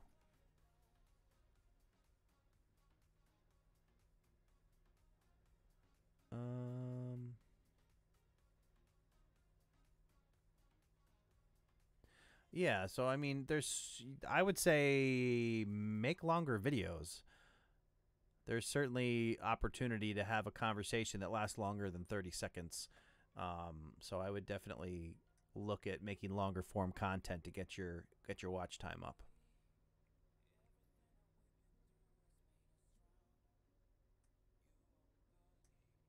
Launchpad says he was losing the stream. Anybody else have the problem of losing the stream? Let's see.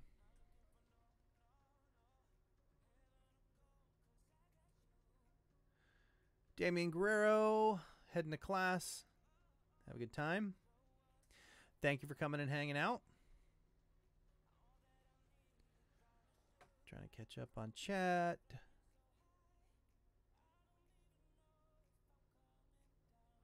Stefan's channel, how long does it take for YouTube to send the gold play button?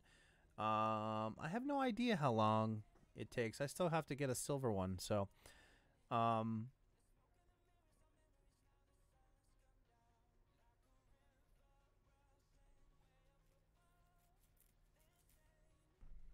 I don't know if it's consistent depending on the quantity that they have to, you know, have made and sent out. It could vary. I would imagine it's not a particularly speedy process, but you never know. I don't know how much it plays into, like, if the specific representative, YouTube representative for a given account has any input in it. It may vary based on that representative and how they handle it.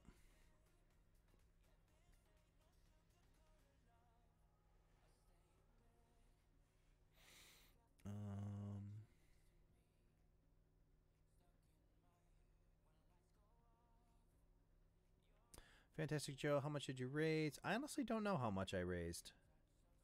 I don't think I ever went back and looked at the end of it.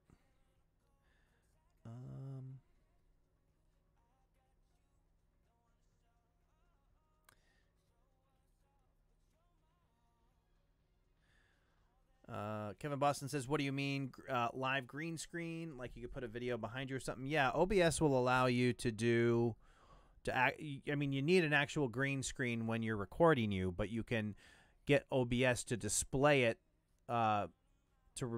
put something in place of the green screen live, like you see, like when you watch the weather on the news, they're standing in front of a green screen. You can get OBS to do that.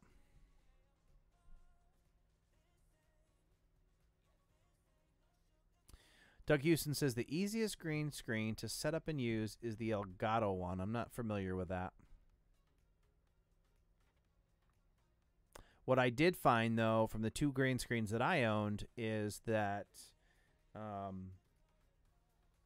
used to have one that had this big setup. It was a big square thing, and it hung behind me, and I had to, like, put weights on it to keep it taut and stuff. And then I found one that kind of...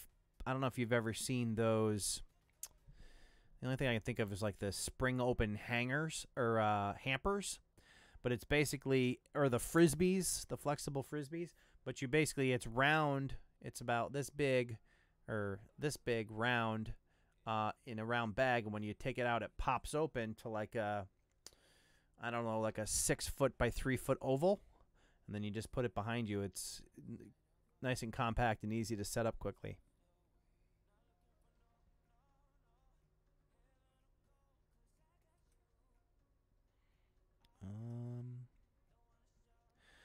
Johnny Ray's Digital Nomad. Oh, he said, is that the OBS or the green screen that he found was chunky?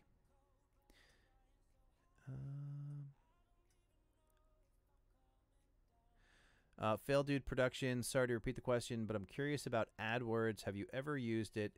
If you did it help your channel grow? I would never use, personally, would never use AdWords for the purpose of growing my channel. Don't try to advertise. Trying to pay to advertise your channel can hurt your channel's organic growth. I would focus on the organic growth, because you don't want to give yourself the false impression that you're successfully creating content that people want to watch because you're paying for ads. To me, the way I would use AdWords, like if you made a video that was for a particular purpose to sell a particular product and you were trying to get conversions, in that scenario, I may pay for advertising to promote that video to get people into the funnel and help you sell stuff. But strictly for growing your channel, I would not buy ads. Let's see.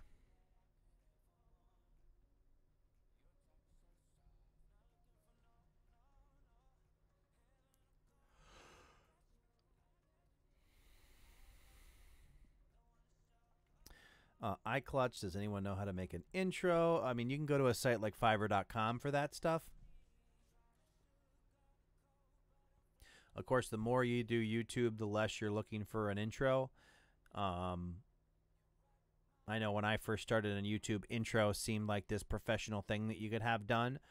But the more you learn about audience retention and trying to keep people tuned in, the more you learn that intro per se is not necessarily the right approach in a lot of cases. More like a bumper, which instead of getting like some 10-second animation that somebody does on Fiverr, you get, you have just some like splash of like 2 or 3 seconds that shows some type of branding on your channel.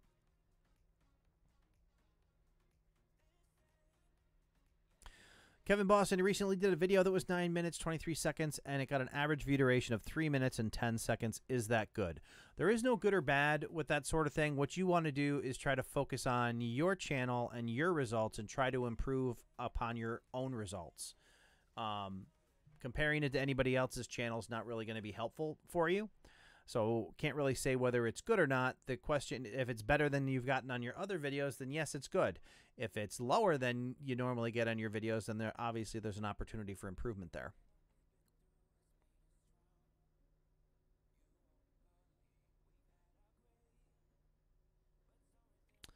Let's see what...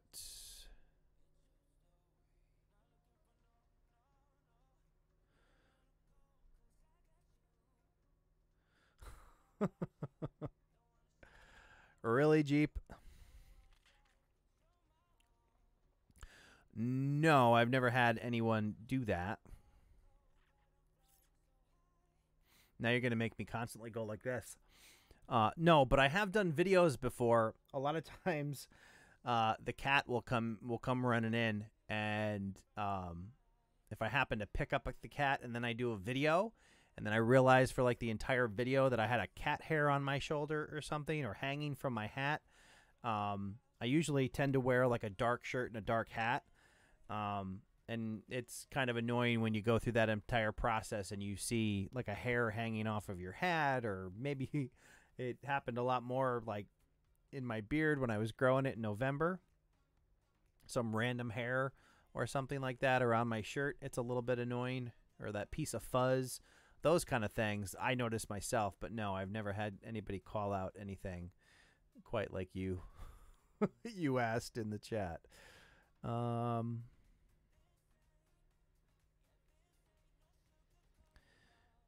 Let's see.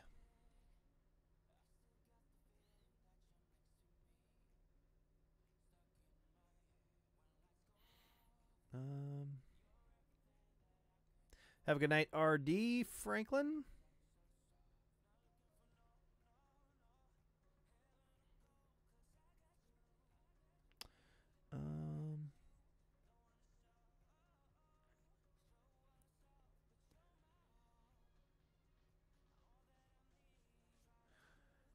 Is a camera with a tripod pointed at a TV a decent alternative to a capture card for games? I mean, if you're pointing at a TV, I would imagine you're doing some type of console game, and a lot of the consoles actually allow you to live stream straight to YouTube, so that's certainly an opportunity to explore if you can actually live stream from the console game itself. The only challenge with pointing a camera at a television is you're subject to all the surround sound and things that happen between the TV and the video camera. Do you think the more you post, the more followers you will gain? I mean, you have the potential. It depends what you're posting. If you're posting decent content or content that people find interesting, then yes. If you are posting just for quantity, then that won't necessarily help you. You need to be trying to improve and making decent content. And I mean, doing a lot, making a lot of content and focusing on improving can certainly help you, because you're making a lot of improvements in a small amount of time because you're uploading constantly. But I wouldn't do the quantity for the sake of quantity. I would do you know, quantity with the idea of trying to improve the quality. Kevin Boston, have you ever been recognized in public by fans? Not here in upstate New York. And I don't know if you would consider, like at Vid Summit and places like that, people recognize me and come up and say hi, but there's not a huge YouTuber contingent here in upstate New York. So no, I have not been recognized in public. I mean, I've heard from like people through people that they were familiar with who I was, or their kids were, or they saw my videos, etc., or whatever, but no, there's not a lot of YouTubers roaming around here in upstate New York. Jeep, on how-to videos, do you think it is better to break it down into a multi-part video series or just one longer video? I guess that would depend on what kind of how-to you're doing. Because like my other channel on The Average Dan, it was all about being concise and straight to the point and getting them the information as quickly as possible without any fluff, because like those were car repair videos and things like that. And a lot of times, and I've been in the same situation, you know, you're laying in the driveway on your back under a car watching a video and trying to figure out where the part of the car is that you need to fix. People just want the answer. So it depends a lot on what type of how-to content. You know, if you are doing a how-to on like how to write a book, that would make sense to break into a multi-part series where you focus on different aspects of doing that. You know, how to create your cover, how to proofread, how to submit your content to publishers, etc. So it's going to depend on the type of how-to content to answer that question completely. But it's really going to depend. I mean, there may be an opportunity to do both.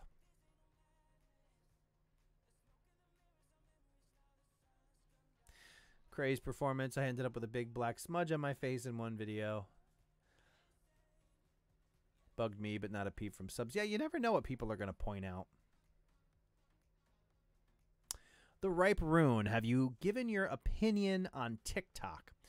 So TikTok, for those of you who don't know, TikTok, which is now, it used to be Musical.ly.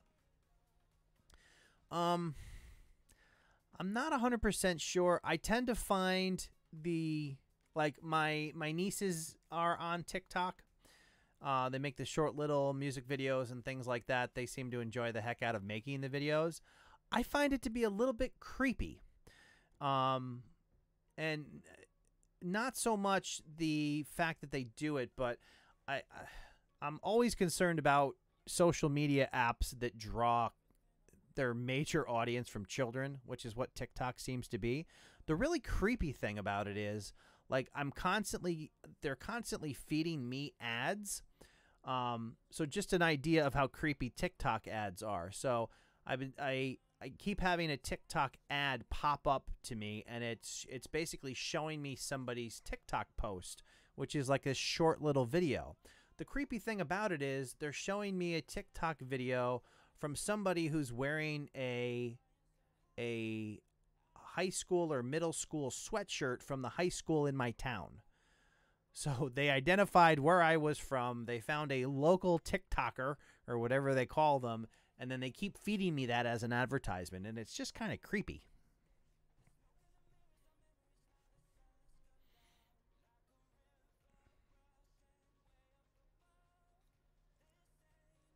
But in terms of like promoting your content on TikTok, yeah, I mean, there may be an opportunity to do that.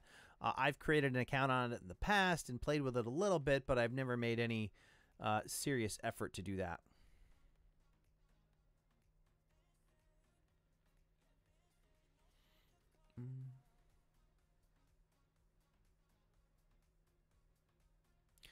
Is promoting my Streamlabs merch store on YouTube a good idea? I don't think it hurts.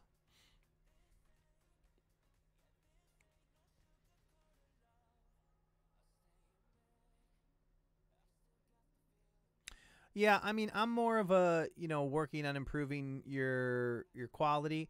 Patty Broussard says, quality over quantity is how I feel. There are some people like Roberto Blake who believe that as long as you're focused on improving, quantity leads to quality. So if you improve a little each video and you do 100 videos in a year, so 100 videos in 365 days, you're going to have 100 videos of improvement in a year. If you do 100 videos in 100 days, still focused on finding those improvements and tweaking your videos, then you have that much more content that you've learned from in a shorter amount of time. So that's their philosophy on how to use quantity as a means to quality.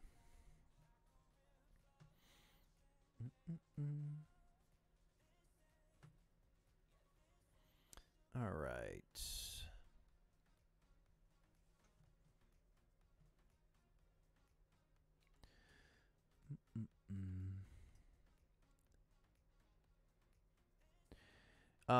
Have you ever live streamed using a Mevo camera? If that is for me, I have not used a Mevo camera to live stream. Let's see.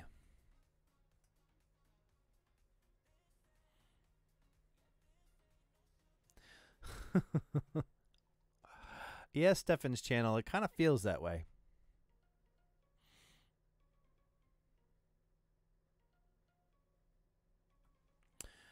Johnny Ray, have you ever used Reddit to increase your subs and views? I've tried to use Reddit. Reddit's kind of my nemesis. I've never had a lot of luck with Reddit, and it kind of infuriates me when I try. I've heard other people that have implemented a Reddit strategy, and basically the way that you kind of make Reddit work for you is you kind of get together as a group and share each other's content on Reddit so they don't immediately ban it or block it or deny it. And I've heard of people that have had success that way. So if any of you ever want to share a Creator Fundamentals video on Reddit, by all means, share as many videos as you can.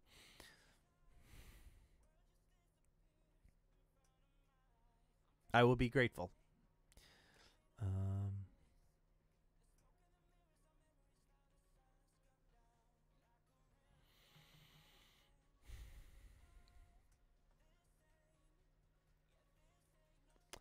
All right.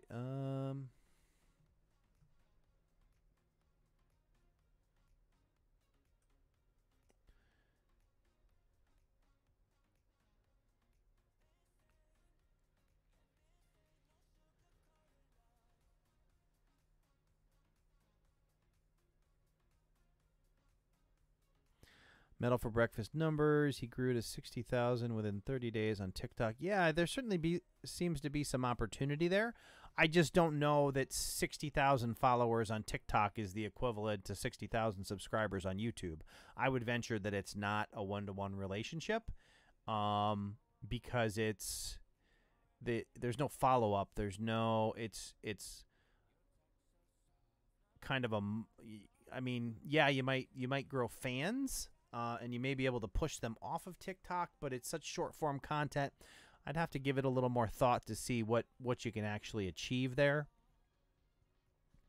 But there's not a lot of, I don't know. I know in general, since they become TikTok, they've been trying to expand beyond the 12-year-olds doing lip-syncing videos. I know somebody who has a cooking channel that apparently was... it sounded like he was approached by them to start a cooking channel on TikTok. To what degree, I don't know how those videos play out in short form, but I think he's had a lot of success and a ton of views on there. But I'm curious to see how that actually all translates off of TikTok.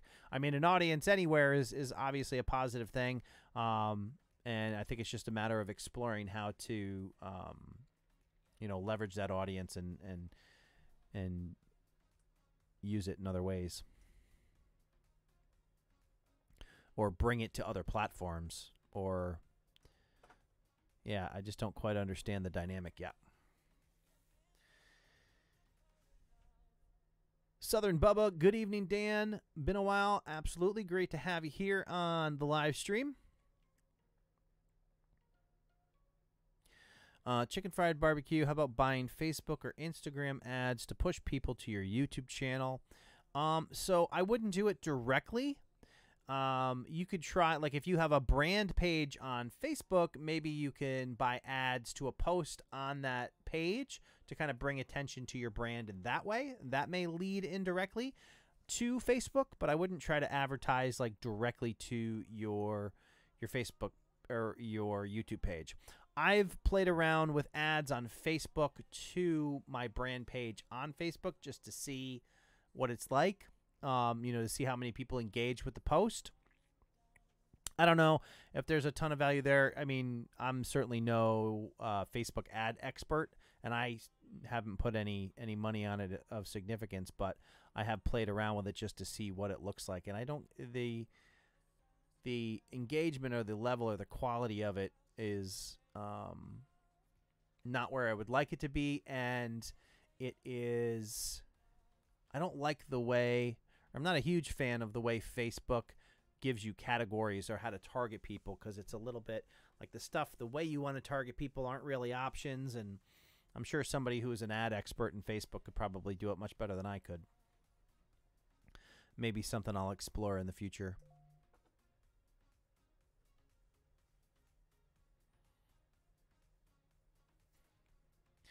Kevin Boston, how would you say the strategy from your new video could be applied to me since I don't do how-to videos? What type of videos are you doing, Kevin? I know you do like challenges and things, but how would you classify what your channel is about? Started school Tuesday, and it feels like I've already been going for like 4 weeks.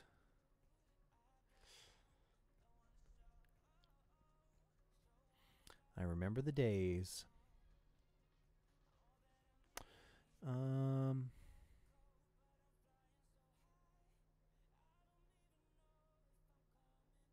Yeah, Grant, they're trying hard to get more diversity in content on TikTok for sure. I just don't know. We'll see how that all plays out.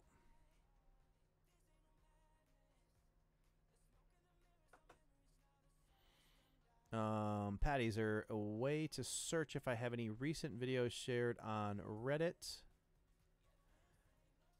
I honestly don't know that question. If they have any Reddit experts in the chat, definitely let Patty know if you know how to do that. Fantastic, Joe. Have a good night. Thanks for coming and hanging out.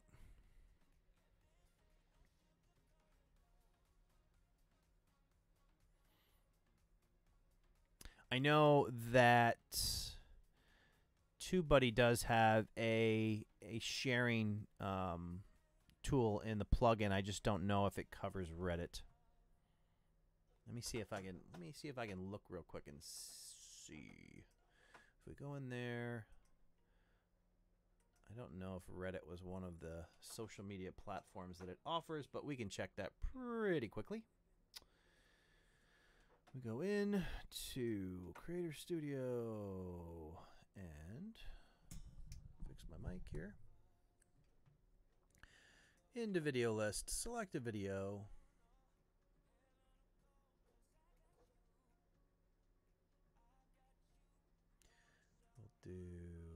Might as well do the biggest one. And go into the edit page.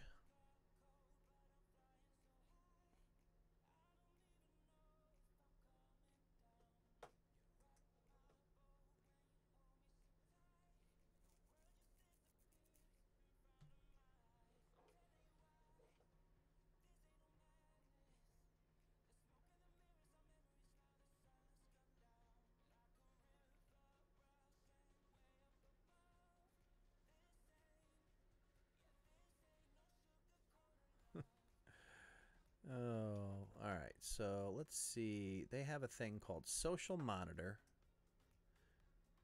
Oh, and Reddit is an option.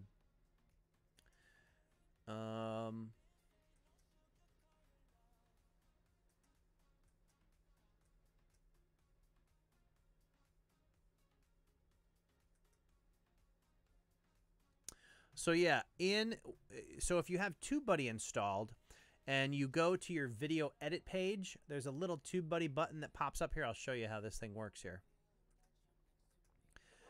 Instead of just tell you about it, I will show you. All right, here. So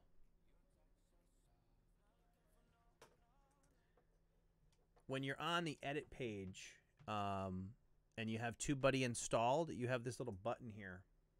And one of the options is Social Monitor. And when Social Monitor pops up, it allows you to click on a particular social media platform and see all the people who shared a given video. So if you had any on Reddit, I don't have anything shared on Reddit. If anybody wants to share how to get 1,000 subscribers and 4,000 watch hours on Reddit, then I'll be able to see it there. But yeah, Reddit is one of the options. So you should be able to click on a particular video. I don't know that the way this particular feature works, I don't think you can just look for any of your videos. But if you have a particular video, you can go and see all the people who actually shared it on social media. So that is certainly one way that you can do that.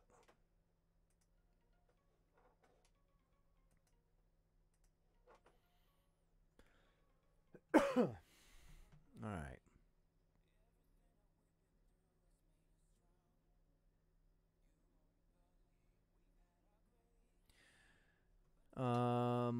Let's see. Got some rare form out there tonight. Turn the camera around and show us what you look at while on the stream. I'm guessing the live stream is on one monitor. Funny cat. So actually what I do is I usually have OBS. I have OBS open on one of the monitors. So I have two 32-inch monitors in front of me.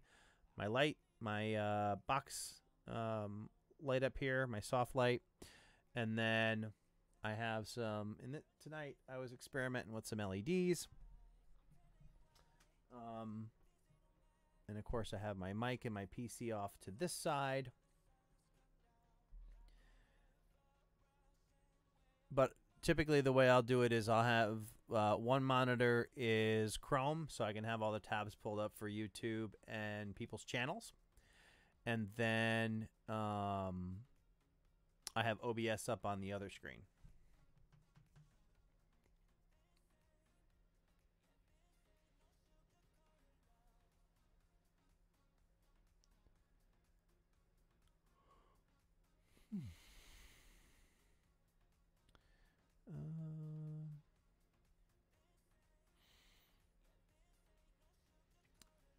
Andrew, is it? I'm trying to see if that's O-R-N-Y. Is it Obami or Oborny? It's a little blurry on my screen. In any case, Andrew, welcome to the live stream. Great to have you. Let's see. All right, so it is 11 o'clock right now, and we should probably get to some channel reviews here in a little while. Melvick, not to get personal, but what do you do for a living besides YouTube? So I do have a full-time career during the day. I am an operations manager for an e-discovery software company. I work in a Oracle database environment. So I do analyst type stuff with the database, plus I oversee the operations team.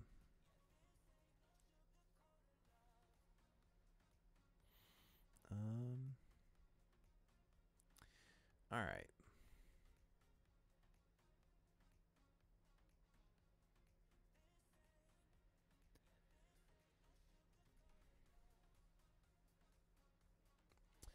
Pietra, after 30, is giving super chats a possible means of growth since it kind of puts you in the spotlight. So the purpose of super chat, for one thing, is to give you the opportunity to have your particular comment highlighted on a live stream. I wouldn't necessarily try to do super chat strictly for the intention of growing. It's an opportunity to kind of get your message heard. Especially as clunky as the scrolling through the live chat is, it can sometimes be hard to get every single comment. And the super chat comments get pinned to the top of the screen, so there's no way to miss them. So we are going to do channel reviews here in a moment. And what we've started doing recently is because I won't be able to get to everybody who wants to do a channel review. If you do Super Chat will get priority, so we'll bump you to the front of the list if you do a Super Chat to get a channel review. After forking out the $3,000 that it's going to cost me to get to San Diego in March, all Super Chat will definitely come in handy. Do you ever think you'll go full-time on YouTube? That's certainly a goal that I think is achievable. I had great strides between the first year and the first full calendar year, and it's just the start. So I definitely think there'll be some opportunity there. But what I've always said is when I make enough money on YouTube to double my current salary, then I would consider quitting my job and going full-time on YouTube, but it'll take quite a while for that to happen. All right.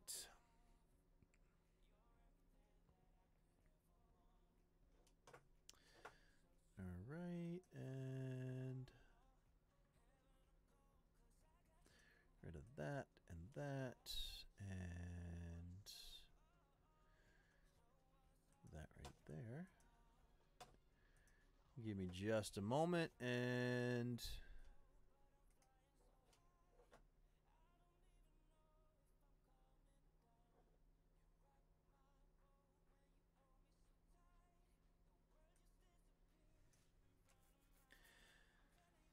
all right, so let's see how we're going to do this here. You know, there was somebody who, well, those are the breaks, I guess.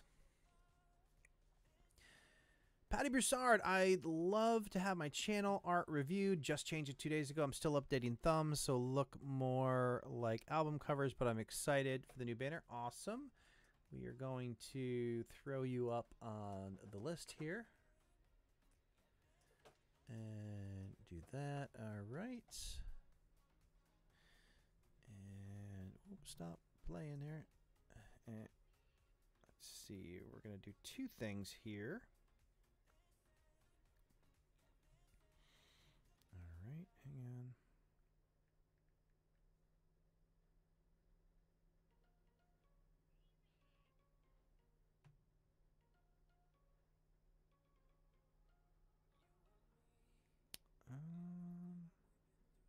Awesome. Okay. Perfect.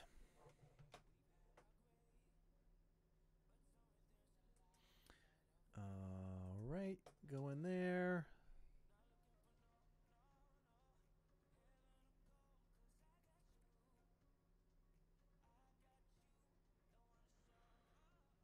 Cool. All right. So we... Okay, hang on. Let's do this.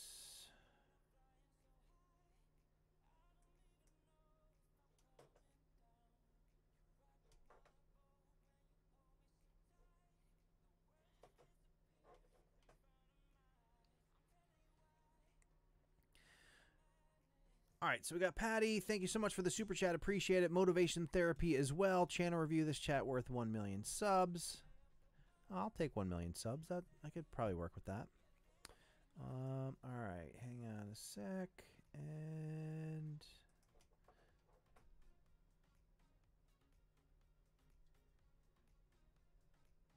all right, if you would like your channel reviewed, you need right now to tag Creator Fundamentals in your comment and then also list your channel name. I won't necessarily be able to get to all of them. If you want to guarantee a channel review, you can do the super chat, like I said, to bump to the front of the list. Otherwise, I will pick some randomly and we'll get a good list going here and probably do channel reviews till at least till midnight. So we've got a good 45 minutes to check out some channels and see what they look like.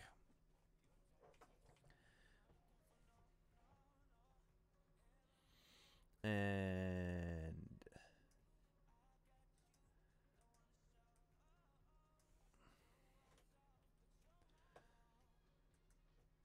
hang on 1 second here.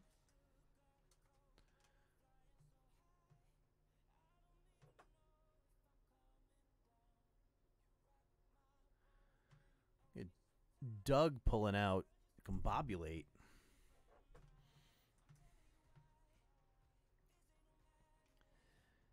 All right, here and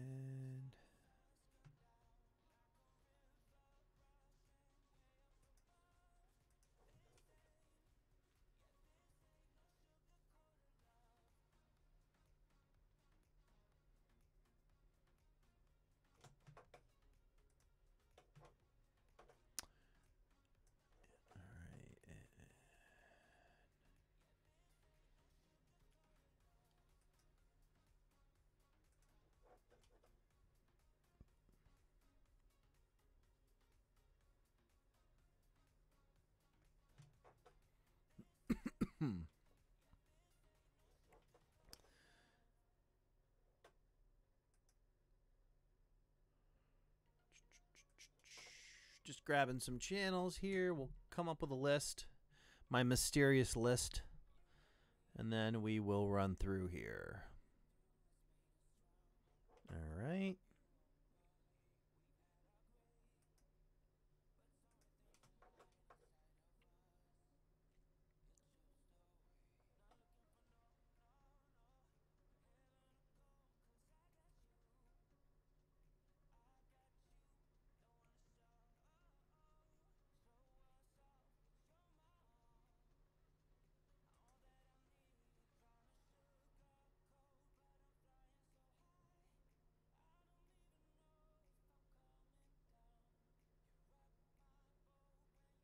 Okay.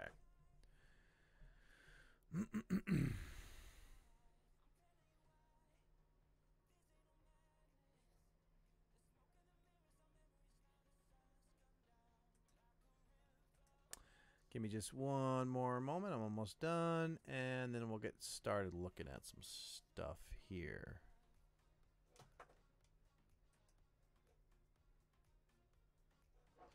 All right. And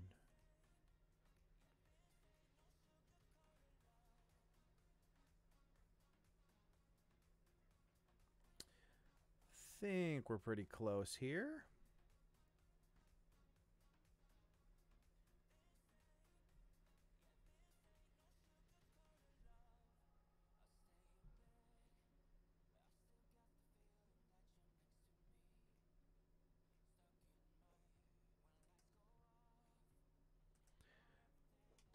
All right. I think we have a good list to start on here.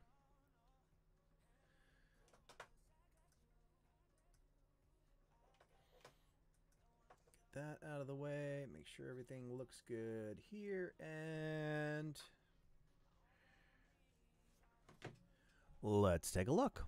All right. So the first channel up is Patty Broussard, hashtag array artist. Covers and originals on the magical array. And I just want to check something real quick here. Okay, so just a minor thing, and I don't know if it's, generally speaking, cool looking channel art here. It is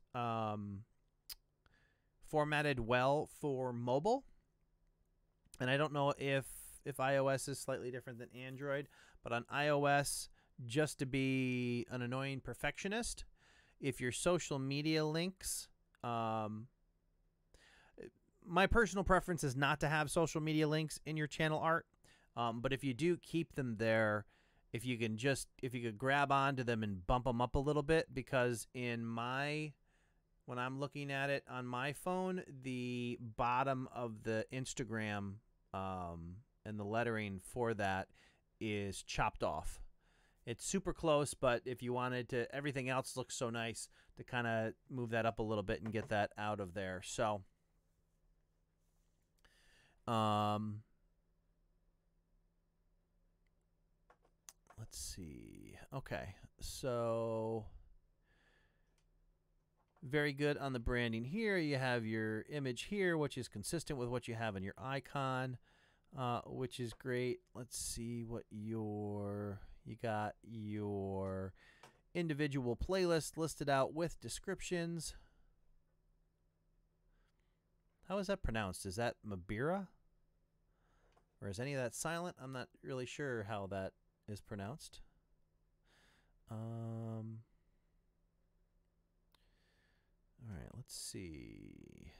Curious how these are actually.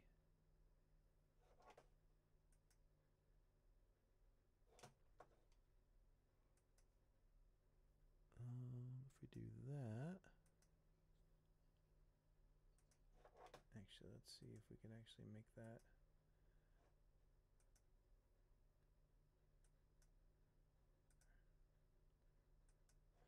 Try that. Does that work? I had nothing to give. Does dreams come true?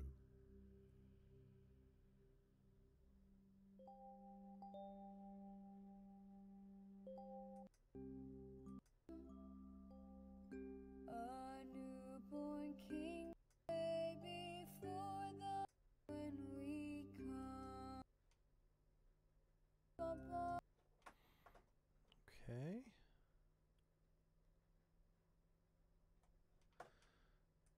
All right, so let's get back to covers and originals. We got that. Check out the About section.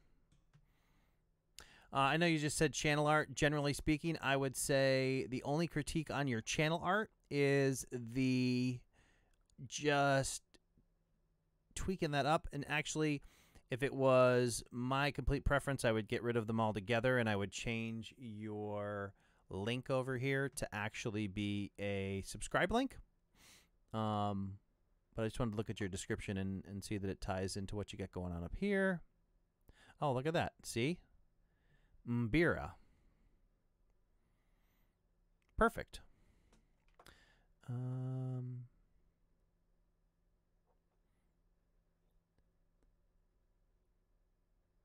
a giant music box.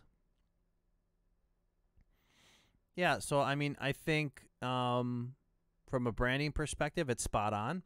Everything's easy to read. Yeah, obviously you are represented. I looked at on mobile, and that all fits well. And you're tying it into your icon, and I think you said that you were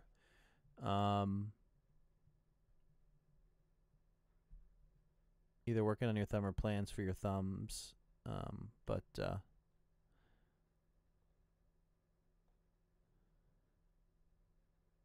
see, you had a nice format going there, presumably with a different branding. But yeah, it looks good so far. Let me pull up chat and make sure.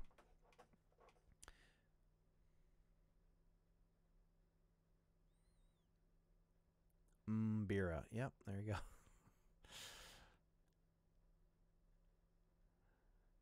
But yeah, that's the only thing that I would notice on the channel art. It's clear and easy to read and identifies exactly what your channel is about, so it's spot on there. And I don't know if it's, again, I don't know if the mobile thing is something that is consistent across Android and Apple. I am looking at it on an iPhone XS Max, and it's just a little bit squished on the bottom. And you were updating thumbs, so I think that covers it for what you wanted us to look at. So definitely let me know if you want me to take a look at anything else. Otherwise, we will move on to the next one here, which will be motivation theory. And turn that off. Take a look at motivation theory. And I also want to pull this one up on mobile. See how it looks.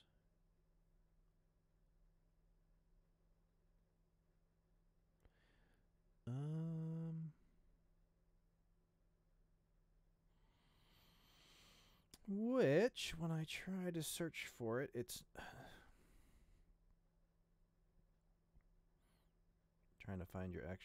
Let's see, how about if we do That's not what I wanted to do.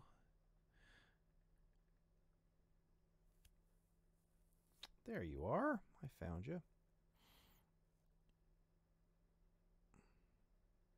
Okay. So the my initial thought on your channel art is that everything that's there looks good and it's easy to read, but it kind of gives me the sense that it could be a lot more. The kind of the abruptness with which the image in the middle kind of ends here and how tight the wording is up against that, it kind of gives me the sense that it's cut off, even though it's not. And then there's a little bit of an imbalance with the fact that the subscribe here bleeds off to the side, but there's nothing over here to kind of balance that out. And I think that there would be an opportunity to kind of, if you wanted to have like this image here, to maybe fade your edges into this gray background so it looked a little more natural and didn't just look like a picture kind of focused in the middle. Branding wise, you seem to be on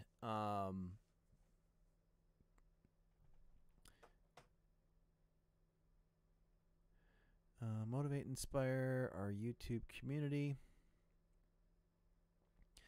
Obviously, the image you have here is consistent with what you have on your icon. Let's see what you got going on.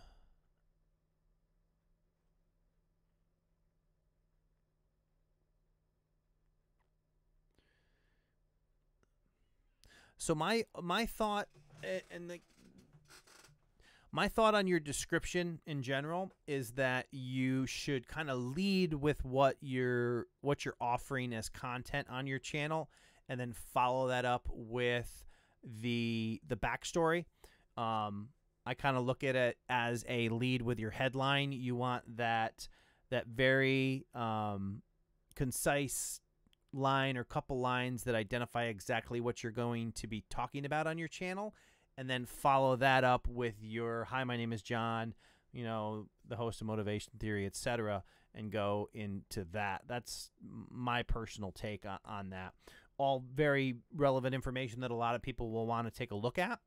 But I think leading with the specifics of what type of content that you cover first, because when your channel gets shared in other places, oftentimes it'll grab a summary to show on the social media post or whatever it is, and it grabs those first few lines. And if your first few lines are like the first few lines of your story, then they're not going to get the complete picture of that because it gets cut off rather than kind of a summary of what is going on with your channel. So that's the reason that I say that. And let's see what you got going on for thumbnails.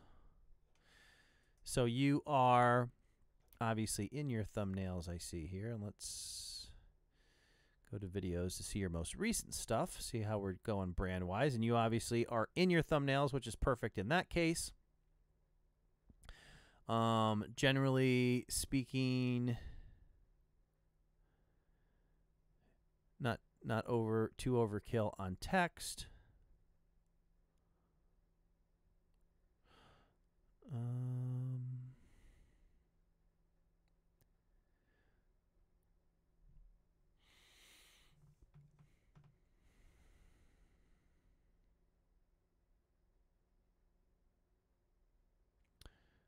Get things done. 3 quick tips to increase productivity.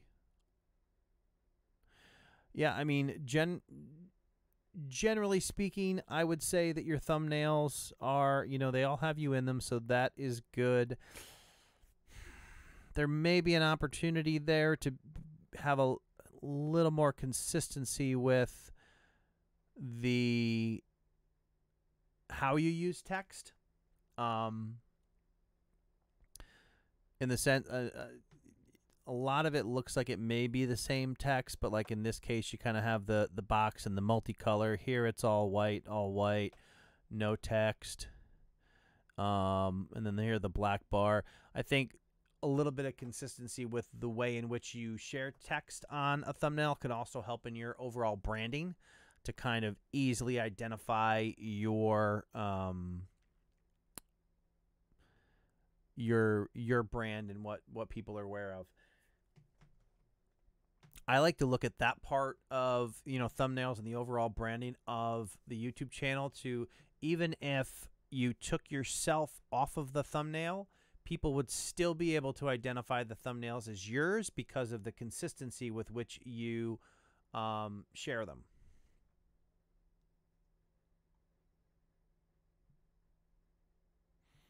And we got some variation in colors and things like that. So I definitely think there's some value in trying to offer that consistency and becoming, having your stuff become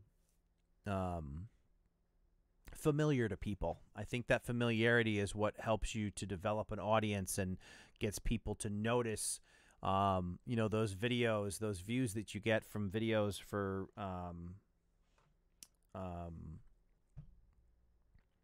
from browse feature, where people are just scrolling through on YouTube and they see one of your thumbnails and watch your video.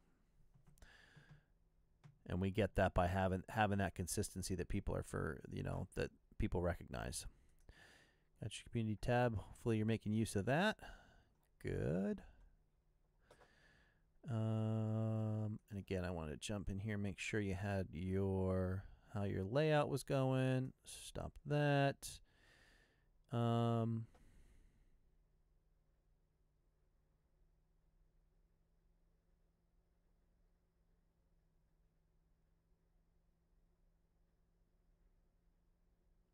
So like this particular playlist, Making a Better YouTube Channel 2019, this is a good example of consistency and style that could help people identify your content as yours. And I'm seeing it. It almost seems like it's an older way that you were going, and it's almost like you moved away from that. So let's scroll down like this. That consistency with style, I think, is probably more the way that I would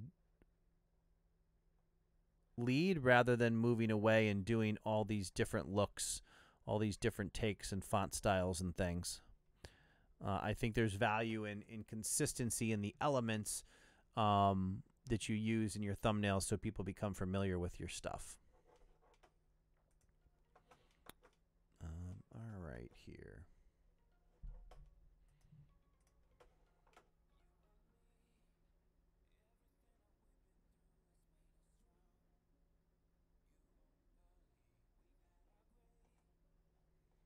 Oh, had another super chat pop in there.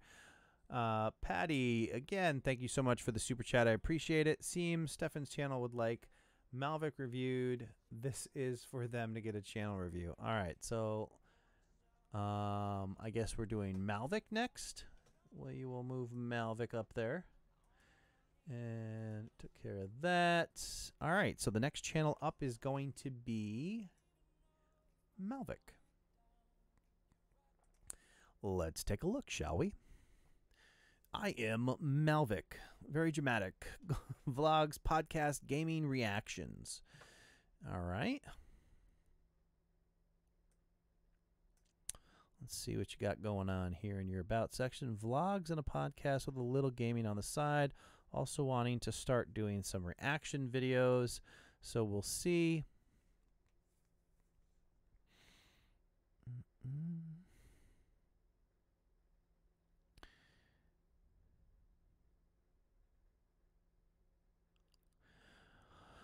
So this type of style, it's kind of a common thing where people try to squeeze a bunch of different things under kind of one umbrella. It's basically like a personality channel.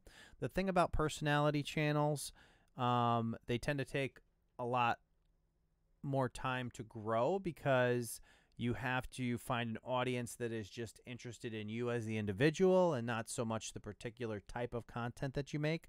Vlogs and podcasts and gaming and reactions kind of all over the place in terms of particular content that people might want to subscribe to. So again, it may take you longer to get people just to tune in for you as the individual and not so much for the particular or specific topic of the content that you're making. There is opportunity to grow faster with a little more focus in on a niche, but if you're patient, you can make channels like this work.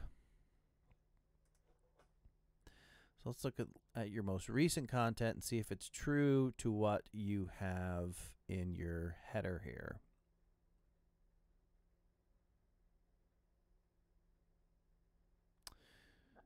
Malvic and CRB Films Raw. Not sure what that is.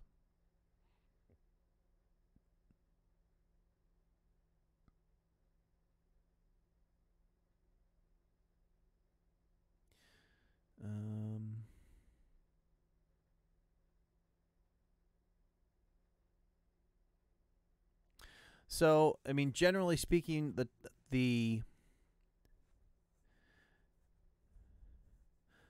way these are being titled,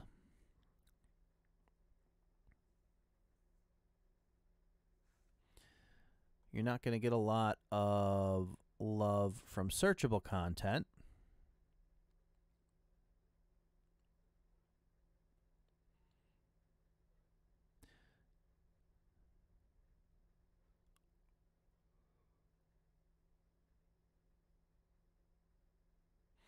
I just really didn't feel like editing. All right, I guess that's a perspective. Yeah, I mean, I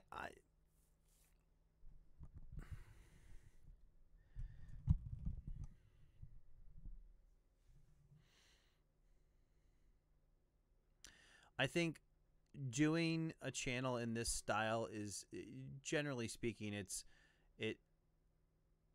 a much bigger challenge to realize growth. What I would recommend is that you really need to have a very visible presence in YouTube communities and groups, to kind of build a fan base. And it probably will take a little more time to do that. Let's see, when did we start here?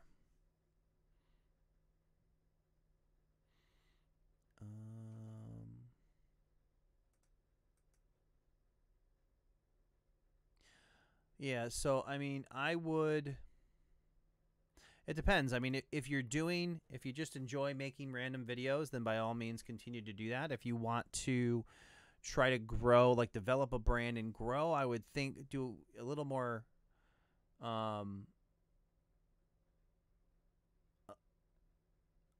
look into some other opportunities to make some searchable type content that might be able to bring some people to your channel, and kind of be able to give yourself a little bit of momentum in that regard. Mixing in some searchable content can help the other side, the other types of videos, to get a little more traction than they might otherwise get. Because what I would imagine now is you're basically getting a lot of views from your subscriber base, which means when your videos first come out, you probably get a little spike, and then it just drops out, and you don't get a lot of action from it afterwards.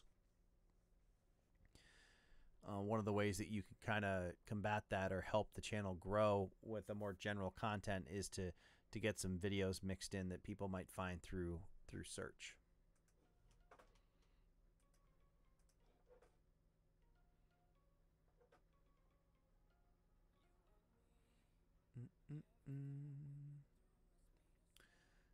All right, we have, is it C for Boy? Thank you so much for the super chat. Let me grab your channel, get you up in the next spot here.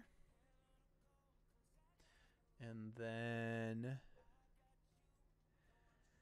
Chicken Fried Barbecue, thank you so much for your super chat for review and for your San Diego trip. Thank you. Let me get you in that spot here. All right.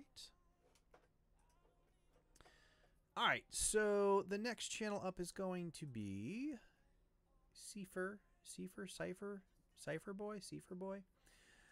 In any event, here we go. All right, so very colorful channel art. Couple things that stand out is that it really wasn't created, or it doesn't appear to have been created to the proper format for YouTube, because we got the white space on the side, which doesn't really feel like it should be there given all the color that we have on the channel art itself. Let's take a look at the About section, see what's going on there. A little bit of everything. So if you're focused on growing, which I assume you are because you're here and you want a channel review and you want to learn how to grow your channel, you know, maybe make a thing of this YouTube experience, you really need to kind of pick a focus for your channel. The more focused your channel is on a niche, even if your channel is focused on something obscure like, you know, underwater knitting, there's going to be an audience out there that's really in tune to that particular topic, and the more focused you are on it, the better your channel is going to be able to grow, because all the like-minded people can find your channel and follow your content.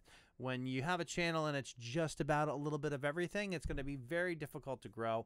And the reason that people tell you to focus on a niche is it works like this. So you make a video, somebody likes the video, they decide to subscribe to your channel. You got a new subscriber, awesome.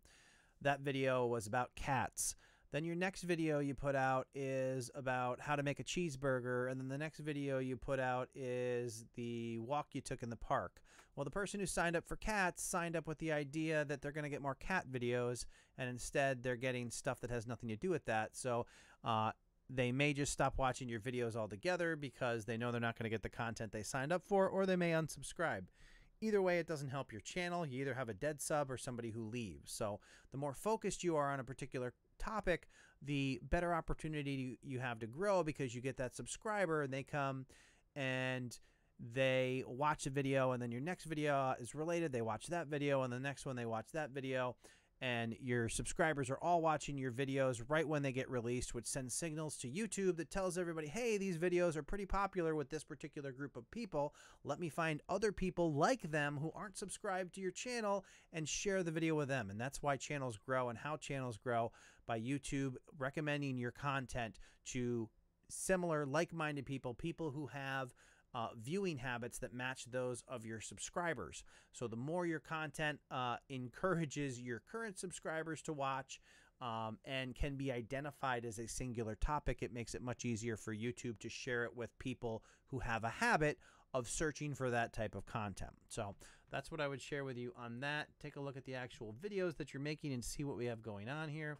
Unboxing 1,000 Magic the Gathering cards, Final Fantasy Records Keeper, a Covet Fashion Rags to Riches Challenge. Let's play old school. So this is gaming, I imagine. Magic the Gathering. Retro Game Treasure. So I'm assuming some of this is gaming.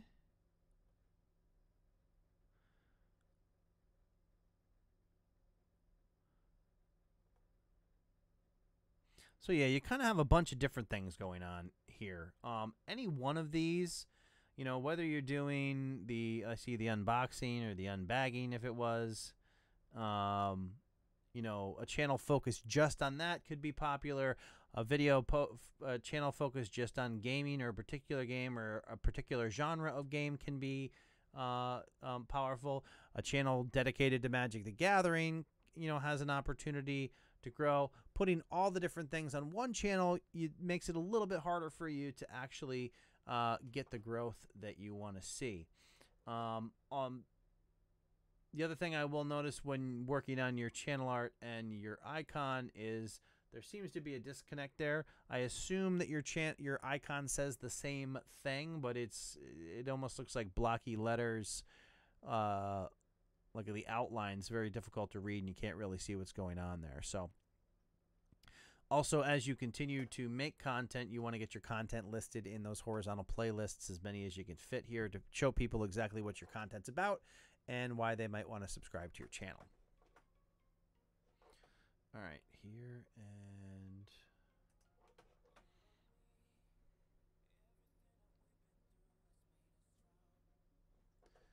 all right, and we're gonna do that and that.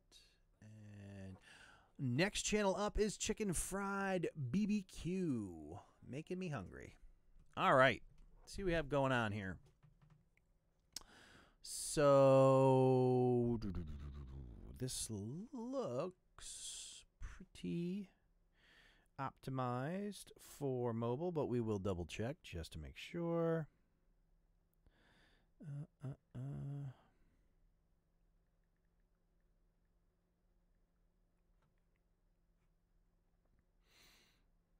And to really do this channel review properly, I'm going to need you to send me some chicken fried barbecue. That is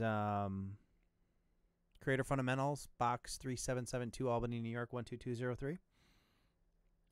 All right, so yeah, looks pretty good on mobile. All right, so really good looking channel art. I'm not sure what the sniper thing means, but maybe I'll find that out somewhere else. Love to cook and barbecue. Let me show how.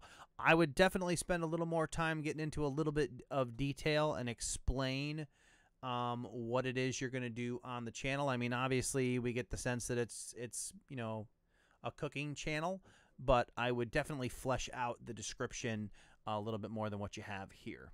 Take a look at your home page, see how we have everything organized. And did I not click on that? I thought I clicked on that, but we're not going any. Okay, perfect. All right, and okay, we got popular uploads and uploads.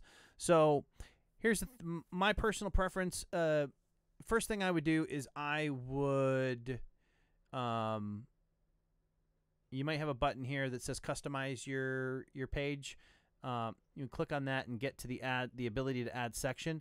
I personally would not do both popular uploads and uploads. I would do, I would make my own playlist, call it like latest from Chicken Fried Barbecue, and then I would put a description and explain what the videos are going to be about. And then each time I made a video, I would always add it to that particular playlist as the latest. I would make sure that that playlist was sorted by you know, chronologically descending, so your most recent video was always at the front of it. The next one, popular uploads, again, I would make it I would make a new playlist, and I would call it something like you know, the most popular chicken fried barbecue videos, and then I would add a description to it about the type of videos. I would sort that by the most popular, i.e. the highest view count, descending, so your most popular videos were at the front end of that. Now, I want to look at your most recent stuff because I'm digging your thumbnails. So here's what I'll say about your thumbnails. I think they look really nice. I think you have an opportunity to make them better in the sense that I'm looking at these, not quite sure. There are certain aspects of them that are killer, that are good, and then there's others that are problematic. So I don't know what the little check mark is here. This seems consistent with your logo, so I would probably get rid of the check mark and I would move your BBQ over to the corner. I'm a little bit concerned that it's a little difficult to read. So what I might look at doing is maybe the opportunity to make that a little bit bigger, just enough so you can actually see what it says. Now, my other thing with this is when you're doing food, you have this tremendous opportunity to use the food to capture people's attention.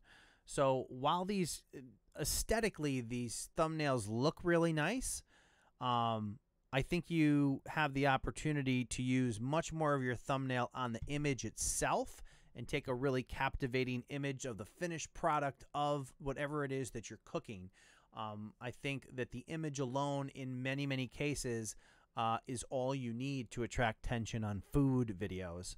That's why people call it food porn, because the image does all the talking.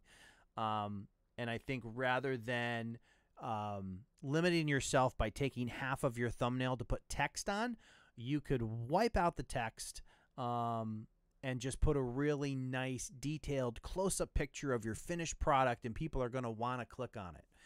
If somebody is searching for a topic and they see that full bleed, high-definition photo of the product, you're not going to need to put words on it to get them to click on it. And your title is always going to appear right next to the thumbnail to give them that title information that you've added here. I think they look really nice. I love the contrast and the colors. They play well nice with each other. But then I see something like the deep fried chicken down here that has all kinds of teeny tiny letters on it, and that's no good. Or the chicken and dumplings here. I don't know what's going on with that text, but it's pretty much not worth having on the thumbnail because nobody's ever going to be able to read it. And you certainly seem to have improved upon that on your most recent videos, but I think you can do even better here, and I would probably explore even less text and much more space dedicated to the photo itself. And what you can do, if you have something like the legend version of TubeBuddy, you can actually do A/B testing, where you can take a video and you could, for 14 days, you can do an A/B test, which basically, do a thumbnail that is the full, just no words and just a big close-up picture of the venison recipe there, and then alternate that with the thumbnail that you have now and see which one actually performs better. But otherwise, I think the channel art looks sharp. These look nice and clean and well done, but I think there might be a little opportunity to get a little better on those. And then how we doing playlists here? Whoa, no playlists. Definitely need to start creating some playlists. Get your recipes organized in a bunch of different cross sections of the content that you make, and like I said, get those playlists listed out on your main channel page. All right. So the other, let's see what this looks like at 100%, because 100, 80, 90, 100. Yeah, that's the other, just the other thing I noticed is you got this, I get the idea of this, but it's just kind of floating in no man's land, at least in my display. Yeah, there we go. It's a little bit closer now with that at 100%, but might be an opportunity to tweak that a little bit too. Or at least move it down closer to this area so you can actually recognize that it's pointing to the subscribe button there. The other thing you can do obviously is add your channel link right here and make it a subscribe, and then that'll be in tune with that nicely. All right. And let's see.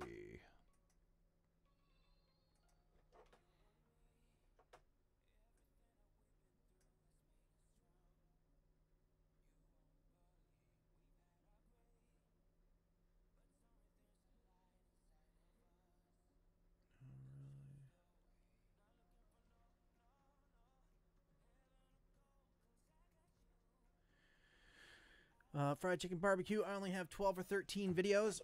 I would say as soon as you have at least 5 videos, you can make a playlist that will display on your main page. So I would definitely get them into a playlist. And again, even if you start with the playlist that's the latest, or however you want to word that, recent recipes from chicken fried barbecue, or the latest from chicken fried barbecue, and get that listed on your channel page, you can do that.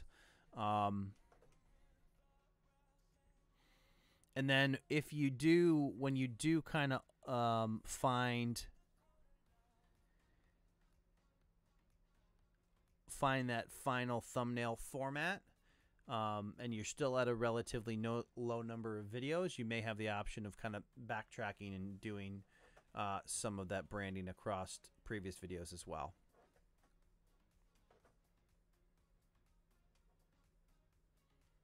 right, here, and we did that. Ray is the entrepreneur. Just joined the live. Keep up the good work. Thank you so much. I appreciate the super chat. Let me know if you were looking for a channel review. I can definitely pull up your channel and take a look if you would like that. All right, here, and we did that one. All right, so next channel up.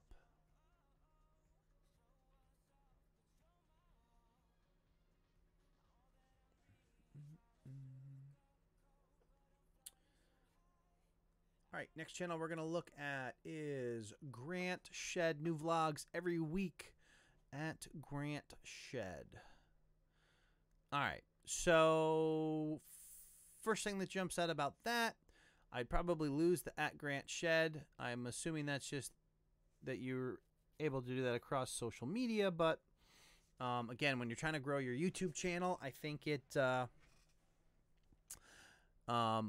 beneficial to not try to send people off in a bunch of different directions. So rather than point them to social media, I see over here you have email and Instagram. I would change that to a subscribe button and get them to stay focused here on YouTube so we can grow here on the platform.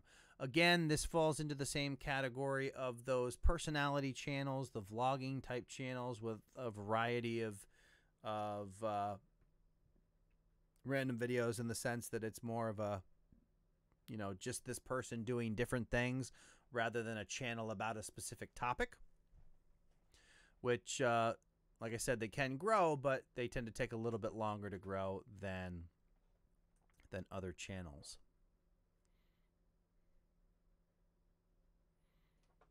All right, 36,000.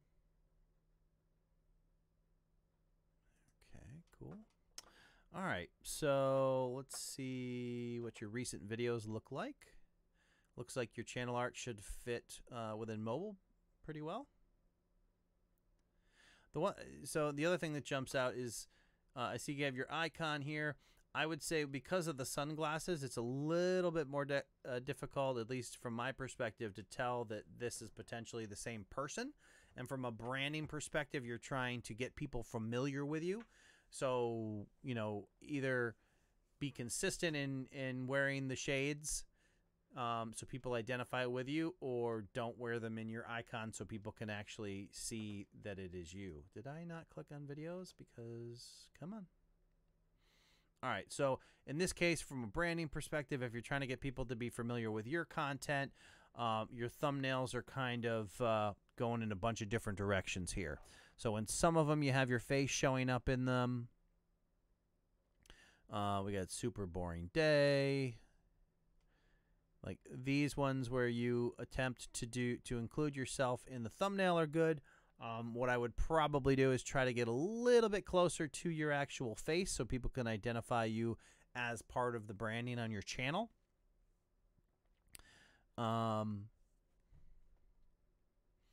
And if you're not going to be in every video or get displayed, I would probably consider trying to find some bit of branding to pull into your thumbnails so people can actually identify them as yours. I know there's some bigger channels that just kind of do random thumbnails all over the place. But if you're trying to build your brand or build your like in this case, it's just named after you. So obviously you're trying to get people familiar with you. To do that, you want people to become, you want them to be able to recognize your content. There are channels out there that just do standalone videos, like cat videos and other kind of amusing things where it doesn't really, their branding isn't important because they're just trying to generate max views on each individual video. But when you're trying to grow something like a channel focused on a personality, I think the branding aspect of it will really help you to develop that personal identity that people see online. And we can do that by kind of tying all of your content together so people can tell it's yours. And as you continue to do that, you need to get everything into playlists, which you got some playlists here, and then you want to make sure that those playlists are all displayed on the home page. My personal preference, rather than listing playlists and listing the verticals, is to do the single horizontal playlist, because I feel like it gets the most content in front of the viewer in the shortest amount of retail space here. You're going to get 5 thumbnails and titles across, and then you can get, I think it's quite a few playlists listed out that people can check out.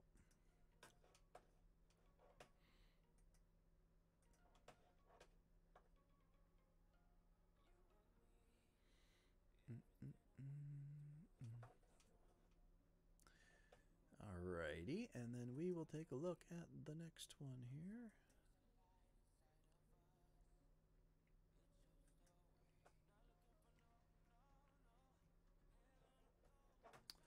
All right, so the next channel up is Stefan's channel. All right, so channel art didn't really tell me a lot about Stefan or what his channel's about, but we'll take a look at the About section, see if that gives us any indication. My name is Stefan. Yeah, we figured that much out so far. Excel in many but master none. Jack of all trades, master none. Same kind of idea there. Love making videos about whatever I feel like and still learning new stuff every day. Again, from a growth perspective, make the video, whatever kind of videos that I enjoy making. Absolutely nothing wrong with that. If you're enjoying it, continue to do that. But from the growth perspective, those types of channels do tend to take a little bit longer to grow because, again, it's people who have to kind of become interested in you as an individual rather than the particular topics that you're covering on your channel, because there's no consistency there. So if we look at your actual videos that you are making,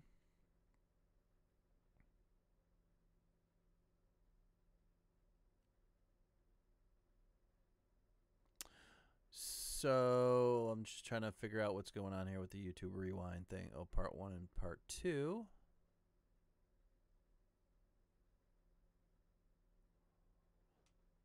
And are these like is this like a reaction video we're doing here? Let's see what we got going on.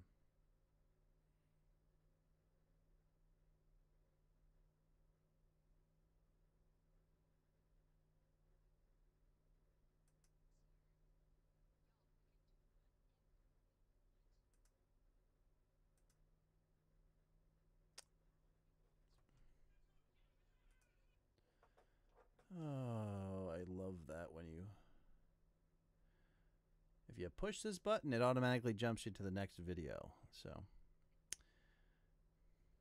there we go.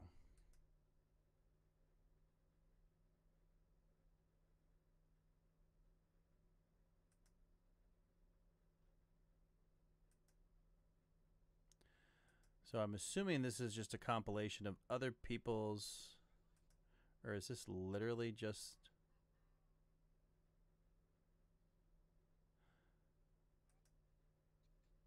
So it's just an edited version of the YouTube Rewind. All right, I get it. All right.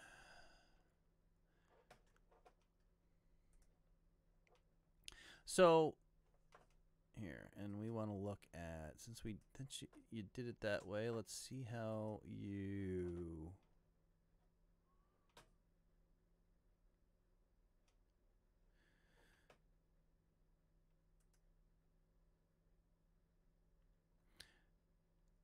So, yeah, I mean, to do this type of video, you would definitely want to try to spend, a little more time on the actual keyword research to try to actually get this to show up in search so if people could see it and watch it. I would be...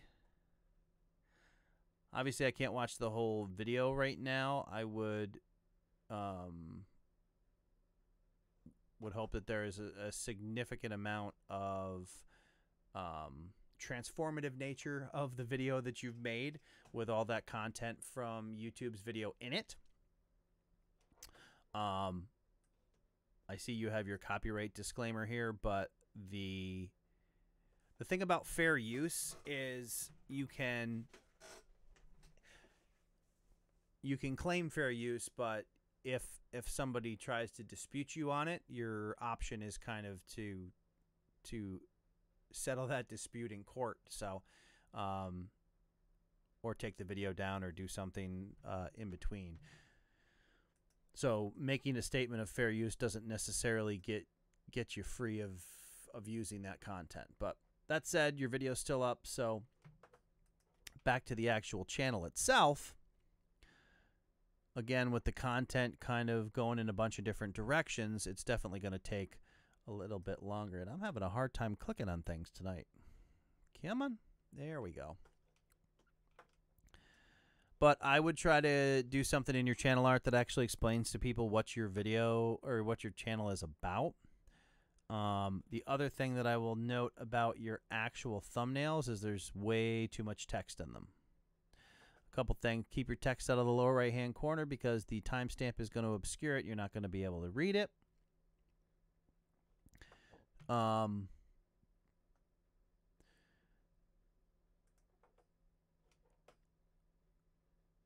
Also curious. Let's see. I have no idea what this video is about based on its title, so I'm curious.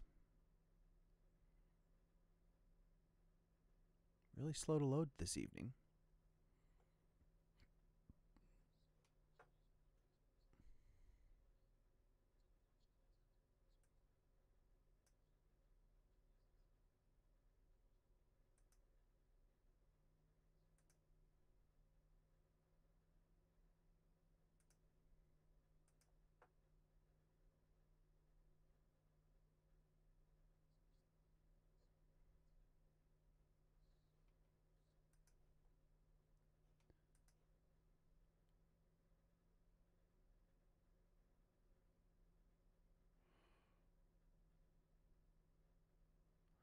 All right, so I'm curious here.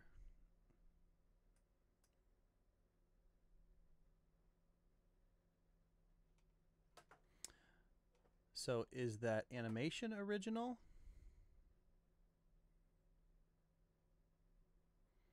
Because if it is, that would be an excellent way to focus your channel. And all right, so we got Backpack Kid doing his thing over the yellow background. If this part is original, your little animation guy there, you could definitely focus a channel on doing like commentary on things using that type of format. But then you really want to focus on spending more time on your keyword research to be able to get those videos to find an audience. Which, just starting out a channel, it does take some time for that to kind of build up, but that's certainly a possibility if you did an entire channel with that, you know, that type of animated commentary. There could certainly be a market or a audience for that.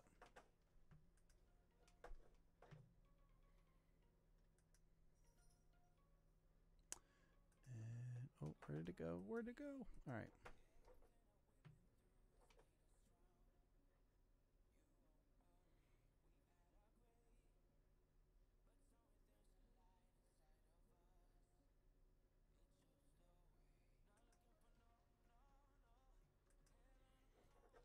All right, we are closing in here.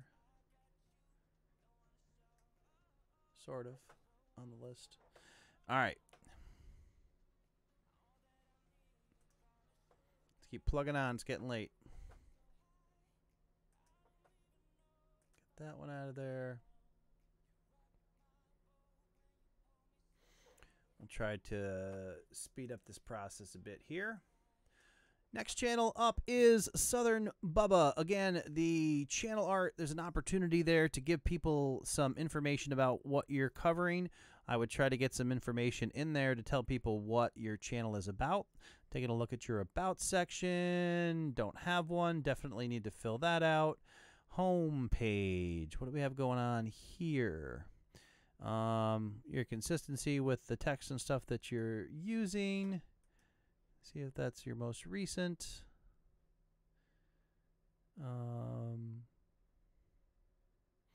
Generally speaking, you're not overdoing the text. It's easy to read in a lot of cases. If you can, I would put like a dark drop shadow underneath that text to make it as legible as possible over the varying backdrop in your photos. You seem to be part of all your videos, so maybe you would use, you know, your image here in the channel art and give a little description of the type of content that you're going to make there. Take a look at the playlist that we have. We do have some playlists.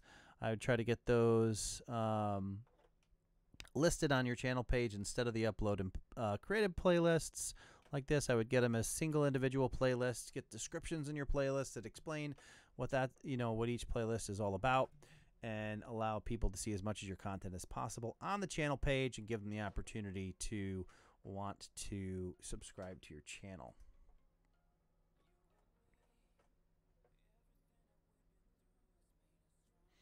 All right, we're going to do, let's see, real quick, Zugo Mugo, I guess that's how that's pronounced.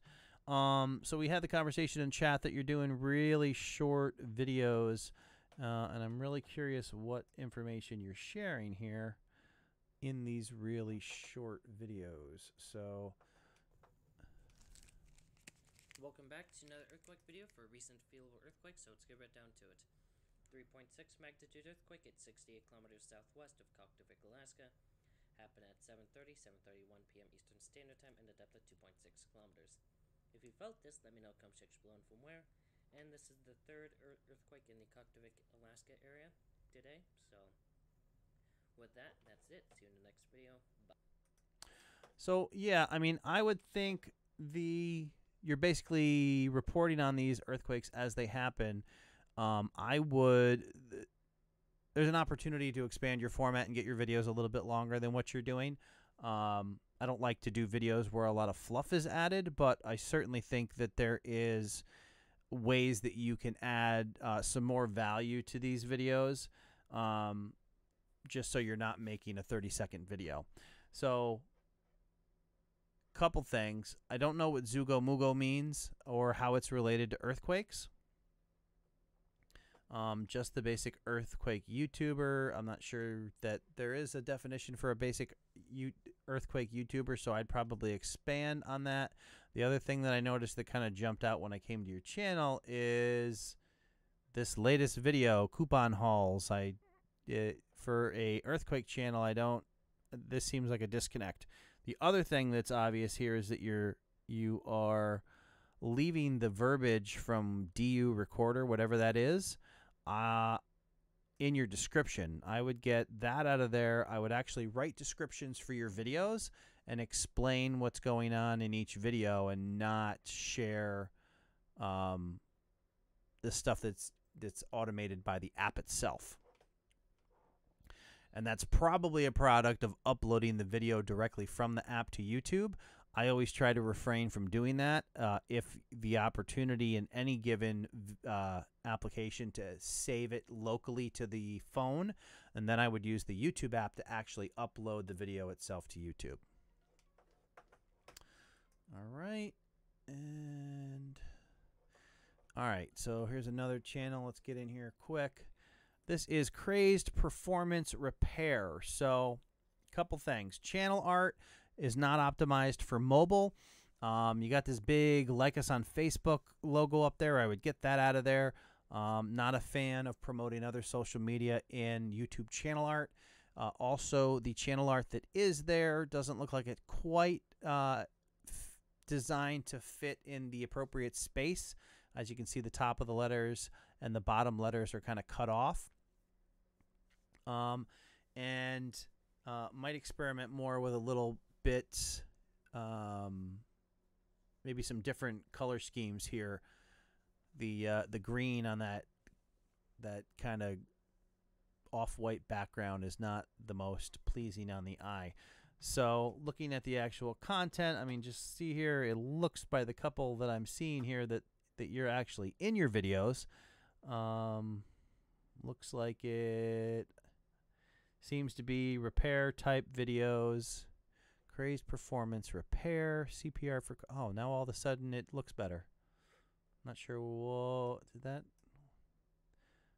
Did you literally scale it while we were doing this, or was that a bug? Alrighty then. Well, in any case, it fits better now. That's bizarre.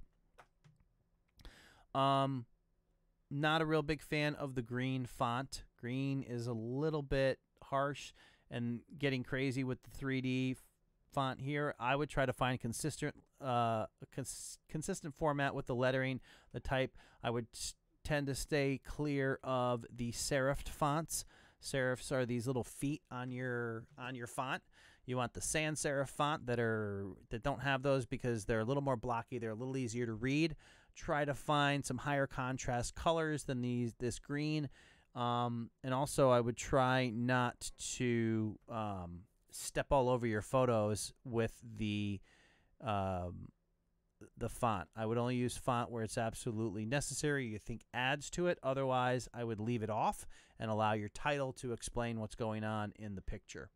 And then whenever possible, if you're in the video or you're using yourself as the brand, I'd get that in your channel art and in your thumbnails as well. So I wonder if that was just stuck and not scrolled up all the way. I guess that's possible now that Facebook or YouTube does this thing that kind of squishes up on you. All right. In any event, that's where I would go with those. And kind of work with a consistent color scheme throughout your channel art and thumbnails.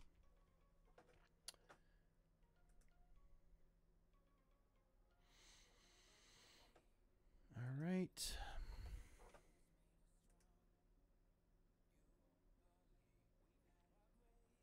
Andrew Can in the house. What's going on, Andrew? Good to see you. Doing some channel reviews here. Next one up is Piatra After 30, or Petra, however that is pronounced. My apologies if I butchered it. And I think I wanted to check this one out. There we go. And just see what that looks like on mobile. All right. So width-wise, this is optimized for mobile. The challenge is, because YouTube likes to challenge us, is that the way that they actually display it, they put the little icon, and I know it's bright, but you can kind of see where that circle is.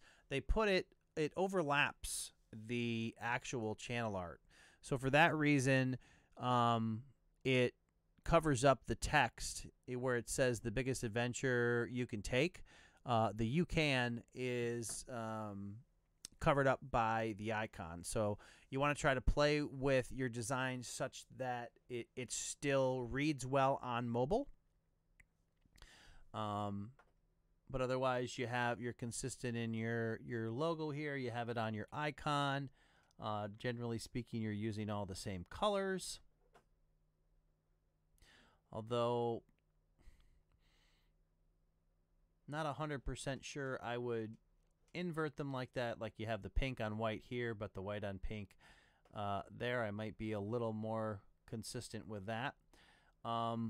This type of font is a little bit of a challenge when it gets kind of small to read. So I would definitely say less is more on the font front.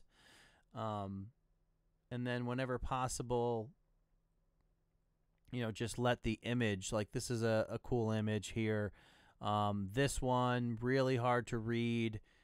Anytime you're using a light color, you want to offset that with a darker drop shadow. So as the text moves across lighter and darker shades in their background, it remains high contrast because of those two, you know, the two colors that you're using in the font itself. But definitely when you're using this fancy font, you need to go a lot less on that. And you definitely don't want to get in the habit of repeating your entire title on your thumbnail. The words on your thumbnail, keep them to a bare minimum. And don't include any words if they're not adding anything to the image.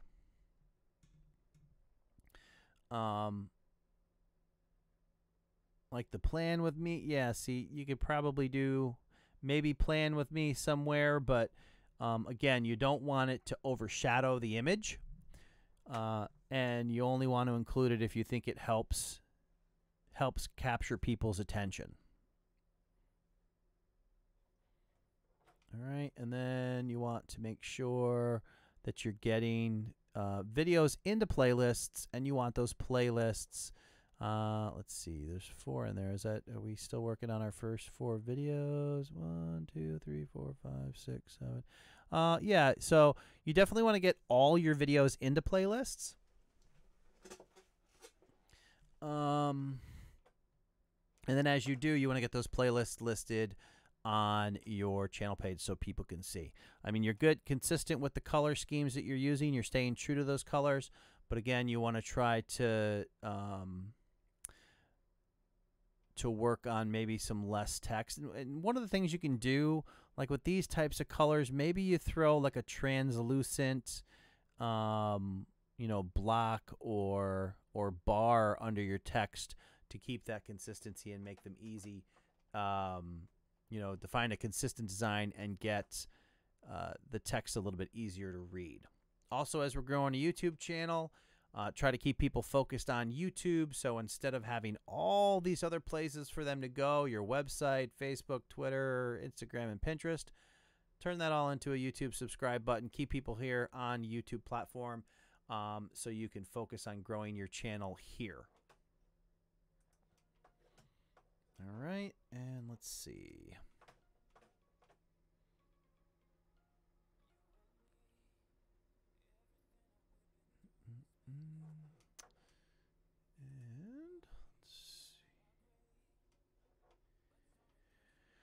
And it is getting very late. Next channel up is Johnny Ray's Digital Nomad Lifestyle. Johnny Ray's Digital Nomad Lifestyle. Okay, so I'm assuming we have Johnny Ray here. A little tropical background. Text generally easy to read. You could probably have an opportunity for a little bit better contrast on that, but it's, it's not... Let's see. Place to find breaking news on what is important to those who work where they want, when they want, while doing what they love to do. So let's see what that type of breaking news consists of, because I'm not quite sure what we're looking for here. How to travel and make money during layovers. Announces a call for digital nomad.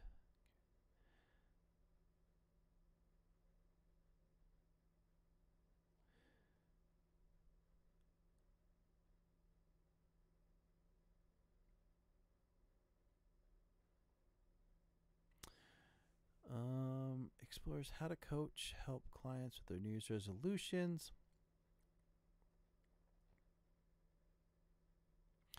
So I feel like your about section is a little bit abstract in terms of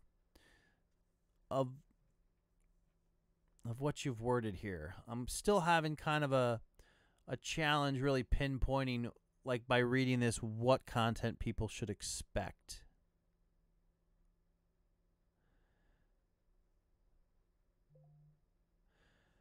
Because I don't really see the content that you're making as what I would consider breaking news. Let's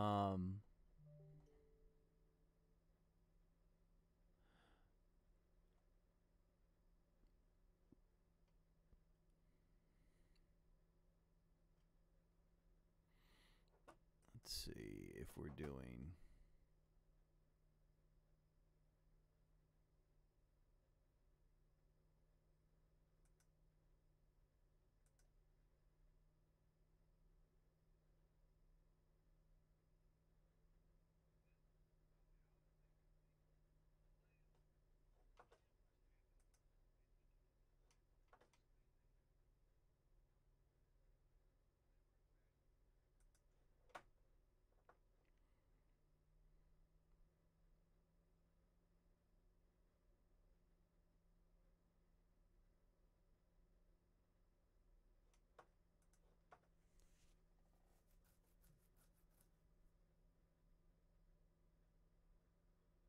All right.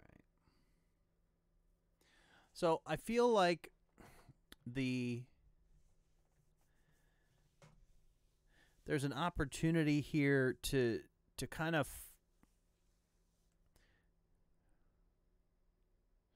relate your content to actual search terms that people might be looking for. I would consider watching a few videos about how to do keyword research, because I see that you're using a lot of single and really short search terms. I don't fully understand the concept of digital nomad to the point where I'm curious whether people happening upon your channel are going to know exactly what your content is about. Or what exactly that all entails. So I think there's an opportunity to be a little more mainstream in your description of things, so it relates directly to how people are actually searching for topics. I mean, I see that that you travel. I just don't know what the digital aspect of what you do is, aside from obviously making videos. If you are now retired and the YouTube channel is now, what you do, and that's what you mean by digital nomad, then I would try to include, some words that are common to that type, like travel vloggers or, video entrepreneurs or whatever the case is, videographer. Use some common terminology in your videos and descriptions and your keyword phrases so people can actually find your content in search. Otherwise, it may take a really long time for people to figure out exactly what you are covering, even though you might give useful information on a topic. You probably, there's probably might not be somebody out there who's searching for how to make money as a digital nomad during a layover, but there may be people who are, how to optimize their downtime, or, how to make money as a freelancer during downtime or layovers or that kind of thing. So I would explore how people actually search for the type of content that you're making and find a way to mold your content around keyword phrases that people will actually type into YouTube, which is going to lead them to your content and help your channel grow. And then on your main channel page, you want to get playlists created and get them listed out here.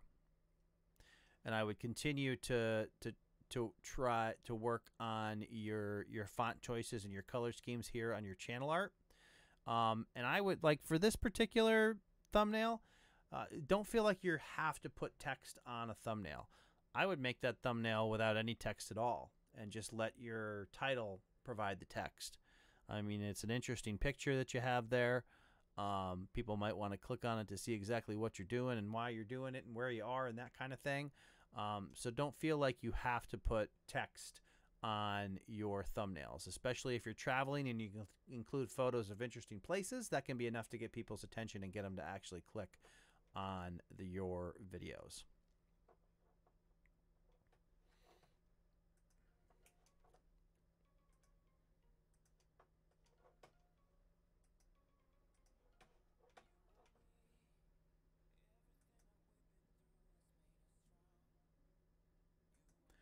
All right.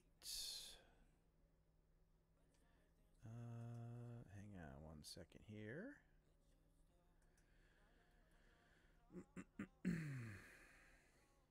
Thank you so much to...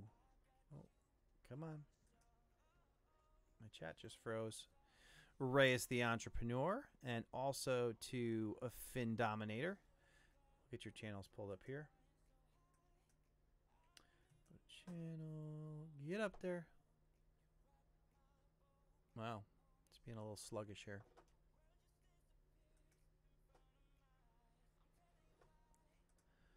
All right, and okay, and freeze, and there.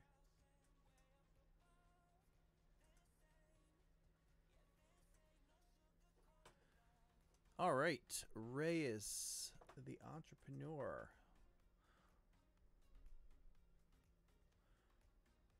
check you out. Making Business Easy by Reyes the Entrepreneur.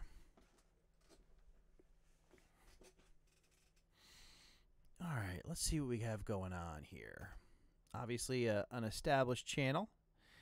Let's see what kind of content. The first thing I want to do is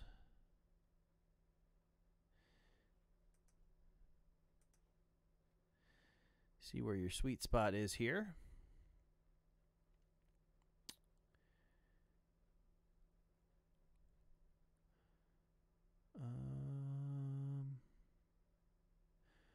Vinyl cutter, vending machines. All right, I get it. Kind of people who want to go into business for themselves and showing them a way to do that.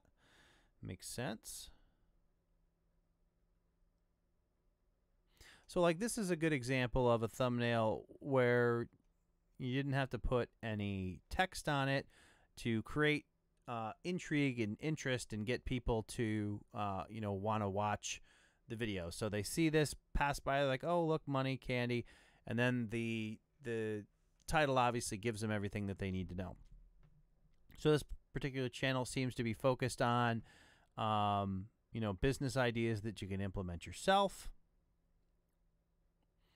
Obviously, we have a t-shirt business here. See what we're going.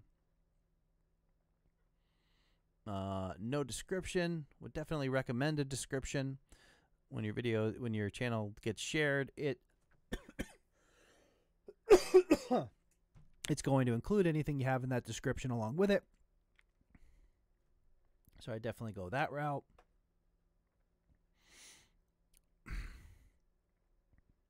If I don't choke to death, I'll continue. From a branding perspective, obviously the channel art here is nice and straightforward, but we seem to have this logo going on in the icon. So this is what happens after 3 hours on a live stream. There may be an opportunity to include that logo up here in your channel art to just kind of drive home that branding and make people aware of your videos. But I did see in it appeared to be in most of your videos that you are in your thumbnails, or in a lot of them. So if you are looking to build the branding side, there's an opportunity to include yourself up here in the channel art as well.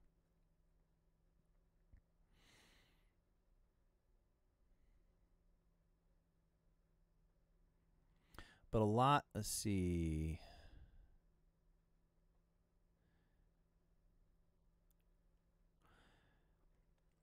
This type of content's got to be real huge.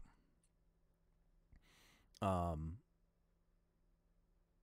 of the home-based business and going to business and into business for yourself and those kind of things.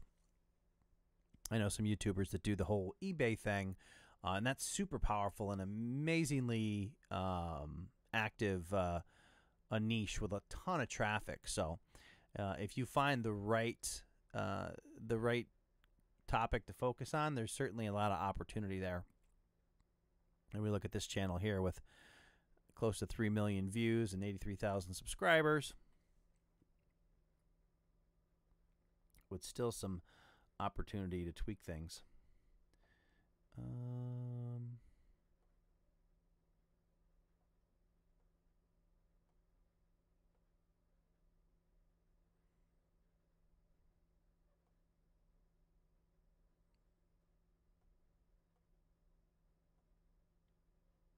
Yeah, I mean, generally speaking,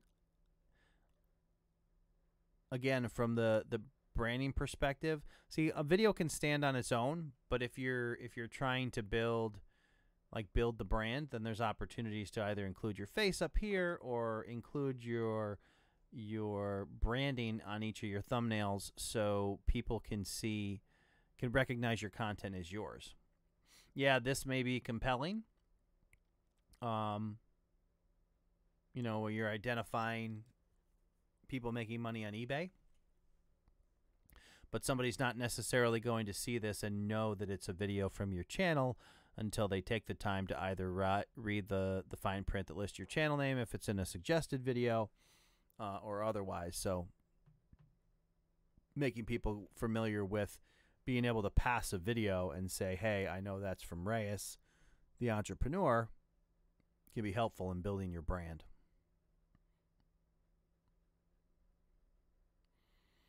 Otherwise, it looks like you're doing pretty well. I can only imagine. Let's take a peek.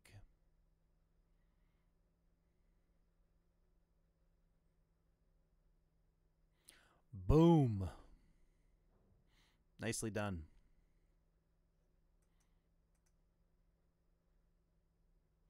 That's a whole lot of traffic right there.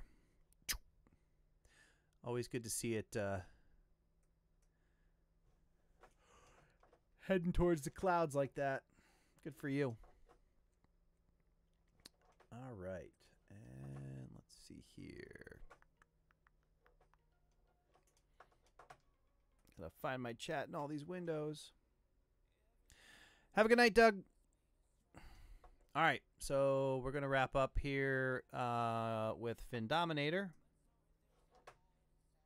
Do this real quick because it has now been 3.5 hours. Findominator gameplay reviews and vlogs. See little Pokemon here. Not sure what this guy is. Again, we got one type of font up here, which is completely different from what you got going on in your icon. So you might want to find some consistency with those guys. And I see down here in your videos for branding, you have this, you're using one of the F's from this here, but you're using a different font for the name up here. So with, to keep the branding consistent, I would try to use the same font that you created this F to do Findominator up here to keep all that together. And then just double check on mobile that all this fits and that it's not getting all cut off. This year, Street Fighter V. Gameplay reviews and vlogs. I think I see things like this, and it's kind of people that want to make videos about anything, but they also want to identify what their channel is about, because gameplays, reviews about what, it just represents a really wide swath of possible content to make. And I can tell that because just looking at your last recent videos. I love gaming, show my affinity for gaming.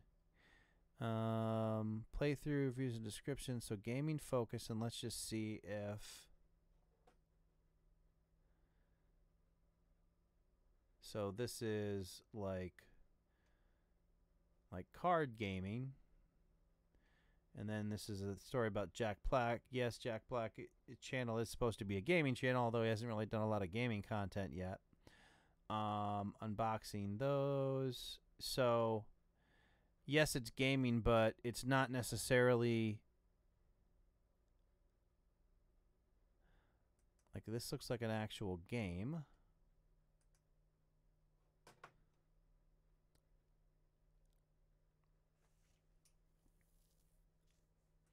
Which it is. And then you're doing a lot of these card unboxing and things. And I think again, with just the width of the content, and there may be people who are interested in the card games but not interested in gaming, trying to narrow in on who your actual audience is and what they are interested in to make sure that you're continually providing that type of content to them. So maybe an opportunity there to focus in a little bit. A lot of times that will sometimes mean not being able to make a video on a certain topic to stay true to what our channel's about. But those types of that type of focus will help your channel grow faster. And then you may want to get your multiple playlists listed there on your channel page.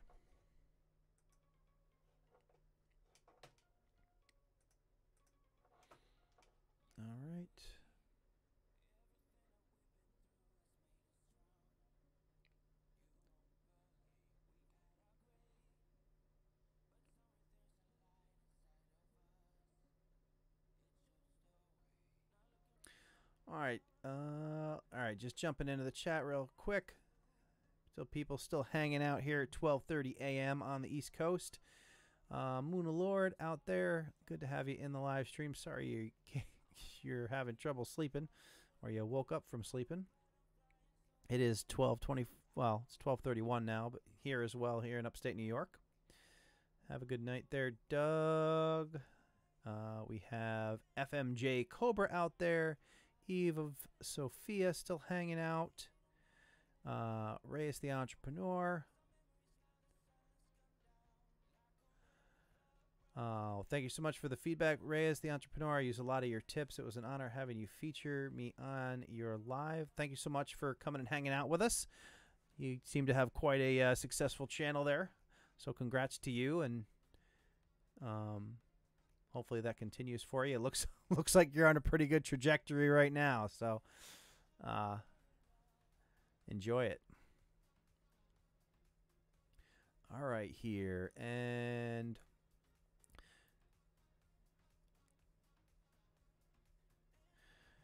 all right, so it is 12:32. I did get through the list of people on the channel review list, but listen, if you were trying to get a channel review and you didn't get one, if you want to have some one-on-one with me to go over your channel and identify areas that you can improve upon, how to grow your channel and reach the goals that you have, every month I am giving away a free one-on-one video chat via Skype or Zoom where we can look at your channel, dedicated half-hour time to sit with you and go over what can offer you improvement on your channel. If you're interested in that, and that's something that you want a chance to win, again, I'm going to pick one every month. You just go to creatorfundamentals.com/register, and you can register to win that. It signs you up for the Creator Fundamentals mailing list, and I use that list. Each month I'll go in and I'll randomly pick somebody off the list, and then I'll reach out to you and let you know that you won, and we'll schedule a time to do that one-on-one consultation. So there's no cost for you to enter. It's creatorfundamentals.com/register, and I will write it in the chat as well. But yeah, I just did. We started it in December. I did the first one. New York City Traveler was the YouTube channel that won in December, and I actually did it yesterday. We got on, and after we worked out a couple issues with Zoom, we were able to go over his channel and do, have a conversation focused on that. So there it is, creatorfundamentals.com/register, and you can sign up, and you could be the one for January. I'll probably pick either next Wednesday or the Wednesday after that. I'll select January's winner, and then we'll schedule a time to do that. So I definitely recommend doing that if you want some dedicated time to your channel. Unfortunately, I can't do, I only have so much time. We've been doing this for 3.5 hours tonight, and probably did 10 to 12 channel reviews already. But I definitely want an opportunity to spend some time with you. If you aren't interested in either of those, or you don't win and you still want to do that, you can go to creatorfundamentals.com and click on services, and I actually do offer consulting that you can find one of the options there that works for you, and we can set up a consulting call if that's what you're interested in. But this is an opportunity to get it for free. And of course, coming every Wednesday night, getting to the live streams early and letting me know that you want a channel review will eventually get you in that list as well. But you guys are awesome. I love that you came and hung out with us tonight. We started at 9 tonight. Like I said, we've been doing 3.5 hours. If you got here late, we do this every Wednesday, 9 p.m. Eastern. Opportunity to get together, talk YouTube, answer questions about your YouTube channel, and then we do get to the channel reviews and do as many as possible. At that time, you can do the super chats to get bumped to the front of that list. If you're in a hurry and you don't want to wait till your name comes up, or if it comes up, that is an option as well. But once again, it was great to be back. It's been a couple weeks since we did the live stream, so it was pretty cool to catch up with everybody. But I hope all your channels are going well. You can also hop over to Facebook and join the Creative Fundamentals Facebook group if you want to be able to interact with other channels and get your questions answered and things like that. So have a good night, everybody. I will see you guys next Wednesday. Again, creatorfundamentals.com/register to sign up for your chance on the one-on-ones. Have a good night.